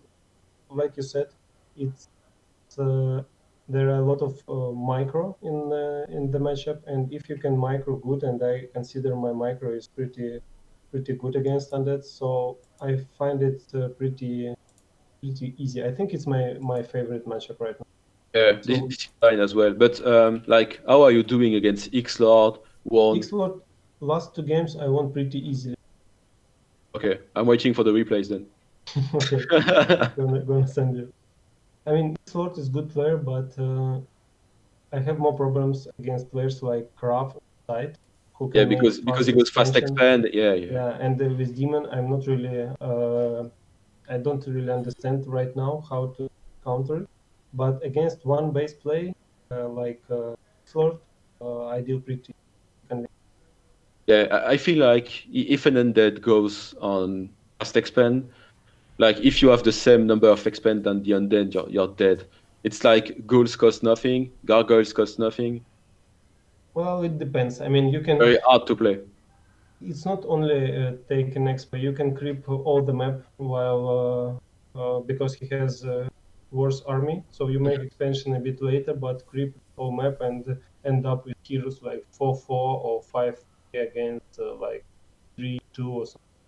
So, but sometimes, yeah, when they make expansion like with Dreadlord, for example, and then they go to mass gargs and ghouls and worms, I just don't see an army which can beat it, Yeah. even if you have your heroes better. If you fight like 100 versus 100, he has mass gargs with a scroll of protection, and good luck winning that. You just can't let the game go into that point. If you do, then you're just dead, I think. Okay, I think we're gonna continue discussing this matchup in private. Oh, I'm taking notes, that's why. So, what was your ranking of races? I think undead, then human orc, then night elf. And Wolf? I'm sorry, I was just reading the chat. Can you repeat, please? What was your ranking of races from strongest to worst? Undead, orc, human, night elf. Okay, so yeah. both of you say Night Elf's the weakest race. Well, Death Foggy is saying Notes, the same. Death Note, talk to me, save me from these guys. Do we reading guys his romantic patch notes? What he said? Like I agree with romantic that speed auras is give a lot. It's first, second, like its warden ultimate is so strong because like even if you have 100 supply, night elf have one dryad, you will lose because you can't kill fucking ultimate if you don't have tier 3 and high level heroes. Because one ultimate is safe for all like it's better than 10 human heroes. Just fucking single ultimate for Night Elf. And it's need to nerf because for example human ultimates is do nothing. It's only alchemist, like alchemist, warden, maybe Dark Ranger ultimates is so strong. It's like have 3 tier 1 ultimates. But maybe Warden Ultimate compared to Alchemist and Dark Ranger worse, because Warden Ultimate working only against human so well. When other ultimates is is the best, but So, what's your take on human against Night Elf balance then? Do you think anybody's advantaged, and to what level? like Infi said that human have some advantage, but it's been a long time ago when Night Elf is used only Keeper. He even said like if some Night Elf is back to Demon Hunter and play more aggressive, it's not be like as keeper and more passive. But I don't know. I have troubles with night elves. As you seem like I have a 35% with against night elves. It's my weakest matchup right now. What about Undead and Orc? Against orcs, He's just smashing orcs. Just check his win rate. I don't know. I do well for the last time, but I really don't know about matchups now because I feel like Undead is of course is best. It's Undead have no problems on a single matchup. They are favorable, like for every. Plus, I don't know. Second best race probably Orc or Night Elf, and third it's human, of course. You didn't talk specifically about human against undead. We do know. We all know that human against undead. It's the imbalance matchup in the whole game. Like on this game for like 15 for 16 years, human is never have a positive win rate against undeads. Never. It's like only like 30, 33, 37, like a little more. It's But Infi beat Happy last time he played against him. But you know, what? Stop biting me, man. You just want to bite me. No, I'm just saying what everybody say when we talk about undead being too strong. Like I always hear, but Infi won 3-0 against Happy, right? But we all know, like, first, Happy is playing on pink. And Happy's had pink, and he said, like, so many times when he watched, like, his replay with Infi, he said, pink, pink, pink, I can't cancel these towers because pink, I can't kill this peasant, pink, pink, pink, pink, pink. For watching some replays, he said pink for 100 times. Why he do so bad? Like, I can't cancel, I don't damage, like, for 50 damage this footman because pink, I do that because pink plus second. He's playing for 2 a.m. But everyone, like, who for Happy fans know that Happy wake up only after like 4 a.m. That it's his sleep schedule when he was standard is he is sleeping. It's too a lot, like sleep time plus bad ping. You do know? And also Blade has some close games against Happy, right, recently, so human can do it. But you know, close games it's not win, man. I know, but like some people don't seem to know that, I think. All right, let's take some questions from the chat then. Yeah, let's. What do you mean close games? He even won one. Yeah, he won a map. Yeah, and I rest my case. Okay, wait. Where were we? Okay, yeah. So let's do some questions from the chat, Q&A time. So let me see. Courageous asks, since Neutron has been playing FFA and doing pretty well, do the other guys on the panel have any plans to play some FFA soon? Absolutely not, personally. What about you, Wolf and Death Note? Actually, I used to play some FFS back in the days, but the ladder is just not good right now. Maybe if Pat adds it, I should not play if it's gonna be added. Okay, this so week. maybe I will start playing, but not in Night Elf. Night Elf is just not a race for free-for-alls. Yeah, human. And Human or undead. Death Note, are you gonna play any FFA? To be honest, I like free for all, but it's for when I not start to play some games when some fucking guys start to manip me. Okay, he was a strong hero. He was have 3 expansions. Like, oh my god, he have like 5 expansions on me to attack him. And like first players attack my first expansion, second, like, and they just kill me. And for this moment, I just want to like Alt F4 and never to Genial. play a free-for-all game. Never. At first I had the same problems, but then I realized you should not just take all the expos you can and show your strengths. It's about to pretend weak and stuff, so Yeah. you need some mind game. Because manip in free-for-all, it's really... Yeah, diplomacy is the number one thing that you need to learn. Thank you, coach. Okay, Feral91. Question for Wolf and Neutron. If Demon Hunter first, is Panda viable for second against standard Fiend builds? Oh, We'll I go don't for it think so. because I already answered it by text.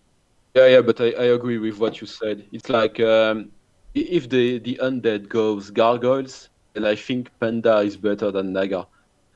But in all the other scenarios, then you have to play DH and Naga. So if you Panda, play Panda second against Fiends, what are you worried of? You Well, can't apply pressure. You yeah, can't harass. And just you can't slow need the Yeah, but Fiends. aren't you supposed to creep to 3 anyway? no. Because if you play Demon and Naga, you can put some pressure on the undead. Like you can delay his hero's level by cryptjacking.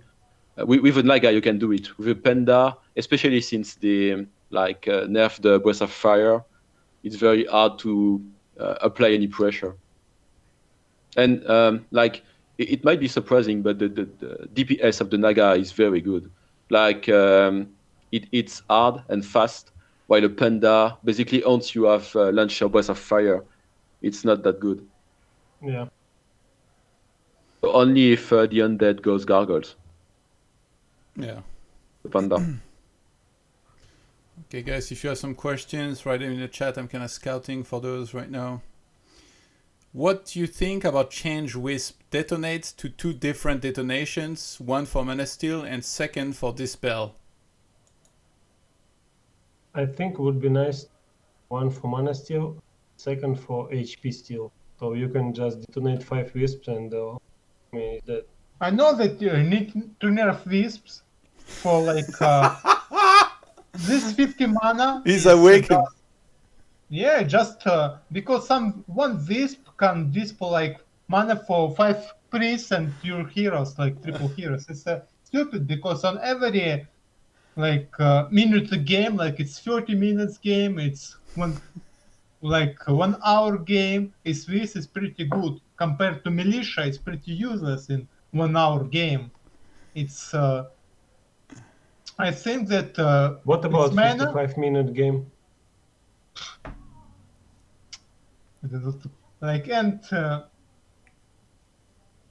maybe it's made to this dispel is this 50 mana is overall for all like units. Some unit lost 10 mana, some unit lost 5 mana, or they use spirit link. It's just Okay, But make wisp cost 10 gold.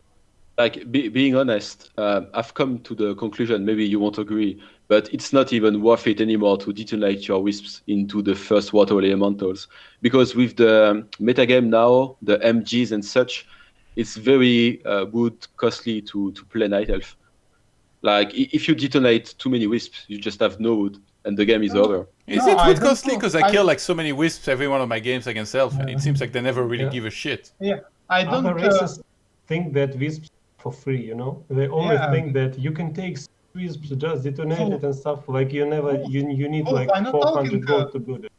But I'm not talking about like attack Night Elf with first water elementals and they dispel my water elementals. I'm talking about like I push Night Elf with like level 3 Mountain King, level 3 Paladin. I have like 4 priests with Inner Fire and I have a Sorceress. And they just detonate like 5-7 wisps to my casters and my Learn to heroes. spread units, bro. 5-7.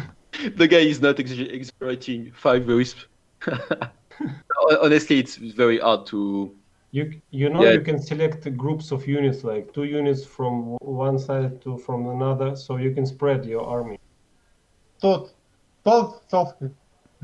But Yeah, I think wisps about- are pretty obnoxious. Like I really hate when a wisp is coming in because they got like very decent move speed, and then I put it on 1 hit points, and then on 1 hit points, the wisp maximum range gets my water elemental plus my archmage, or like both, or like one of each. Like it's like this is not very disturbing for you, is it? Like I mean, in the It early is. game, even if you lose your water elemental, I feel like it's not like delaying the. yeah, the but human you can snowball that. Like there is some maps where it's very hard to expand already. If you bring like multiple wisps, you can make sure that human can never expand without taking a ton of damage.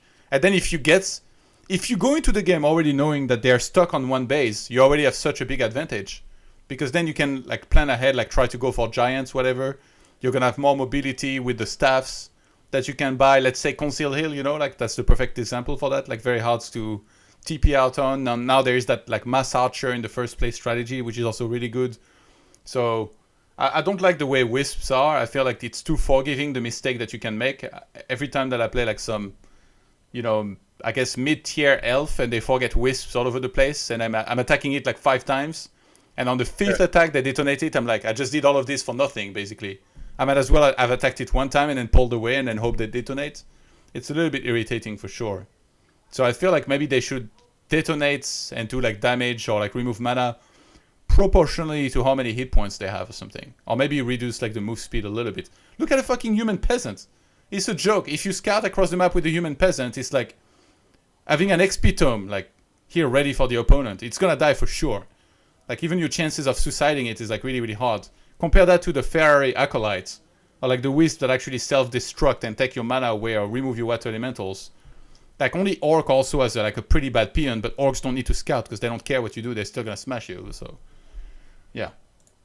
I don't feel like wisps are in balance, but I'm not saying imbalance. I think like they're good in certain situations and definitely could get tweaked a little bit. I also think that human peasants are like kind of trash, especially in your base under Arcane Tower. Like they die from everything. One Zeppelin, one Grunt, one Shaman, Lightning Shield on the Grunt, and then like your peasant line is gone. When they're not in militia, I agree. But as a night elf player, it's really hard to play against militia. Why? You just fall back. You just don't fight. Yeah, but that's it. Like you just don't fight. You get back, and basically it makes the human expand not attackable. I mean, like if you take the night elves right now, most of us, I think we are still like updating our playstyles, and we have to adapt. And like, I agree with you on the fact that we still lose too many wisps. In some of my games, I'm like, I lost 2 or 3 wisps. This is something I need to improve. But still, I don't see really an issue with elf. I mean, well, if I'm not mistaken, Todd, night elf has always been your best matchup. Even back in the days, like you used to beat Moon. You used to be one of the only humans to beat Moon. But I feel like if you understand how to play this matchup, like the night elf has to do so much to win. Yeah. Don't you think? Would be do nice you feel? to switch races, So we play human for a week with Wolf, and you guys played Night Elf and try to detonate wisps, and you won't think that it's so easy after. I'm not saying that it's easy to detonate wisps necessarily. I'm saying that it doesn't make sense when you find wisps on the map and then you're attacking them, and then at the last second when they're about to die, if they're close to you, they're gonna detonate. If they're too far away, then maybe they're gonna start a building and then escape or something. They already give so much vision. The fact that they can also remove mana and self-destruct and deny XP just makes it like feel like it's wrong that they can do like all of this together. It's like too strong a worker. If we remove Wisp's ability to detonate mana and spells, we're not gonna win any single game against Orcs anymore. You know, when I got back to the game, I was quite surprised to see that they buffed the water elementals. But mainly the wolves, the Farsi wolves. They didn't buff water elementals, they nerfed them. No, they're buffed. No, they added damage, but they reduced hit points, so they're so easy to get out of the win. About hit points? Yeah, everybody fucking they're gone in one purge, or one abolish, or one wisp. They have more HPs now. But no, they have less HP but more damage. You have less HP. Is it? Okay, my bad. But anyway, yeah, the Farsi wolves, I was surprised to see that now it takes 2 wisps, detonates. Yeah, I think I also agree that Farseer is like pretty crazy right now. The wolves are too good. Like now when I play Wazarman, now I have to detonate wisps all game long. Because it takes 2 wisps to detonate even level 1 wolves. Yeah. Wormhat asked which underplayed unit, if any, do you think needs changes or buffs, similar to Stasis Ward changes on PTR? I'm not sure. Do you guys think there is some units that you would like to see more in action that's like not used enough? Night Elf uses almost every unit.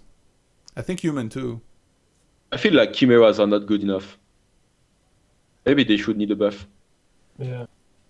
4 food against. Death Notes? I don't know. He can't be bothered anymore. Oh my god. But maybe some heroes, like the Firelord is not used enough with reason because he's not good anymore. Beastmaster. So, yeah, that would be nice to have like more tavern heroes. Yeah. Well, he said units technically, but yeah. Let me see. Todd, since Archmage first is so easily bullied, isn't it better for human players to start transitioning to some other first hero, being it human or neutral? Death Note, I want you to take this question. Repeat, please. He's saying why, like, shouldn't human use another hero than Archmage first? This is the answer. Think Come he on, already used some drugs. Come on, say something, Death Note. Answer, please. I'm already answered. Okay, basically, other heroes than Archmage are very, very hard to pull off. You can't creep without wet elementals, and if you can't creep as human, you can't do anything. You can't expand. There's only some maps like Terna Stand where it's like somewhat easier to creep. But other than that, it's very, very hard to go for something like Mountain King first and other heroes in general. You can try this Paladin rifle gimmick, but against good players, it should never really work, it feels like. Yeah. Human players suffer a lot against heroes who use their AoE abilities into the worker line. What do you think about the Arcane Tower buff, which can reduce the spell damage of hero for 25%, similar to Orb of Fire can reduce healing effects? I like it. I think peasants need some sort of change, either a little bit more hit points in peasant form or something, but it's really annoying. Or you can hide your peasants in the farms. What do you think about it? Like, what? Come to harass and you hide peasants. Yeah, let's make the Night Elf human matchup even more imbalanced. Good idea. Well, I think I agree, but only if you can ring an alarm first. Like, you know, the typhoon alarm, like, there's like a typhoon coming, and then they go inside like a bunker, you know, and they're like stuck in there for a while. Well, there was something I was wondering watching the Muslim stream this afternoon. It's like back in the days, the humans were upgrading the tier 2 on the expand. You don't do it anymore? Like to be able to call the militia on your expand. No. Why? Usually it's like, you need to understand that everybody is good enough that militia is garbage now. Like, from the moment somebody has 50 supply, militia becomes irrelevant. You know, like nobody should ever take a bad fight against militia, even if you use it from the expo. Because like those peasants are so squishy anyway, they're just gonna die. If somebody sees militia coming, it's the same in StarCraft 2. In StarCraft 2, like if you get attacked and you're about to die, and a lot of the time it means that the opponent had less walkers than you, so they made more army, you pull your walkers.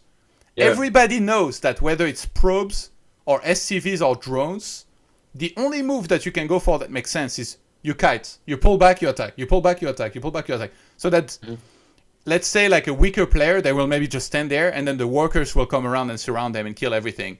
But a good player, they will understand that against this melee unit that's low on hit points, you can just kite. And they will never attack you, and they will die, and then you've won the game. So I think the higher level you go, the worse stuff like militia is, and like less impactful. Especially that new timer is really felt. I don't know if you can see a difference, but we got 5 seconds less on militia now compared to before. And it like you can really feel that when you play human. Like even when you're creeping some camps, it feels like it finishes way too quick if it's like a really big camp or something. Okay, let's see. I think maybe we can call it, guys. What about human orb? Does it need buff? Death Note. I don't know. So I don't know everything. I'm very hungry. Okay, all right. You know what? Let's end it. You know what? It's been a good amount of questions. We've been live for many hours. Yeah. Thank you very much, guys, for joining me on this. Let's do some shout-outs and tell people where they can follow you. Wolf, I know you got a Twitter. I know you got a Twitch. Is there anything else? Where can people follow you and see you in action? Yeah, basically, most likely on Twitch, goodgame_wolf. I might be streaming this Friday. Usually I try to stream 2 or 3 times in a week. So we'll be streaming Friday. I try to keep it like friendly and explaining what I do while I'm playing. So I think that's nice for people if they want to improve or learn how to lose against human. And you have a high rank, right? Well, I'm between like a top master and a grandmaster. But I think, like, if I'm really focused and playing well, I can do well. But most of the times, especially when I'm streaming, sometimes like my attention is dropping, and I end up losing stupid games. So that's something I have to improve yet. But yeah, anyway, thank you for the invitation, and it was nice like participating into this. And thanks Neutron and Death Note for the funny funny whining moment. Neutron? I think I'm gonna stream some this Friday. You can join and watch me to learn some Night of Play. You can find my Twitch at goodgame_wolf. So gonna be nice. What's the real one? Well, everybody knows it's just Neutron. And your Twitter? And my Twitter is follow Death Note. Jesus So Christ. you can join and read some about my muscles and the anabolics. And steroids. Yeah, steroids. Okay, was nice to be here. 3 hours, pretty long session, but it was nice and very funny. Hope people gonna love it. And for the guys who was watching all the way, you are strong guys. And, now you can go rest. Fuck. That's it. Thank you. Death Note? You will know all, guys. It's know who is me. I will stream Yeah, almost- the fucking no webcam guy, yeah. That's you. Yeah. I'm streaming almost every day, and very often, like, we have a skewered stream with Todd. Maybe Todd, you today wanna to play some games? Maybe later, yeah. I'm gonna take a break now, I think, after. But yeah, maybe in a Yeah. bit. Yeah, And you we will maybe actually- with Todd will play after 5 hours or how much. I will punish him up if he play again. Because I think he is playing currently, and I will want to punish him up again. Because our last stream, what we play, we like, I take 2 maps for Insub, Todd take 2 maps, I again take maps, and Insub just... So what's your Twitter and what's your stream? Tell the good people. like, follow this note is my stream and same is Twitter. Anything else? Snapchat? No. All right. Thank you guys for joining me. I wish you all a good night. I will put all of your infos under the video on YouTube so people can follow you and check out your streams, check out your Twitters. Much love, guys. Have a good night, and I'll see you next time. Thanks everyone. See ya.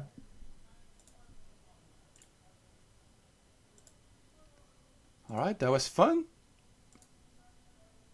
Hope you guys had fun listening to this. Thanks to my guests once again. Again, I will put their links under the video on YouTube. So even if you're watching this on a podcast, I really recommend checking those links out and following them all over the place because they're great guys and yeah, support them. If you're enjoying the show, consider supporting us on Patreon. This helps us cover production costs such as podcast hosting and continue providing this content. This podcast is now live on Google Podcasts, iTunes, Stitcher, Spotify, Podbean, SoundCloud, and many, many more. So if you wish to have this show delivered to you in an audio format, just search for ToD's Town Hall Meeting on your favorite platform. Visit the Patreon page at patreon.com/ToDGaming. Supporters get the YouTube show VODs and podcast emailed to them ASAP. YouTube VODs are public later on.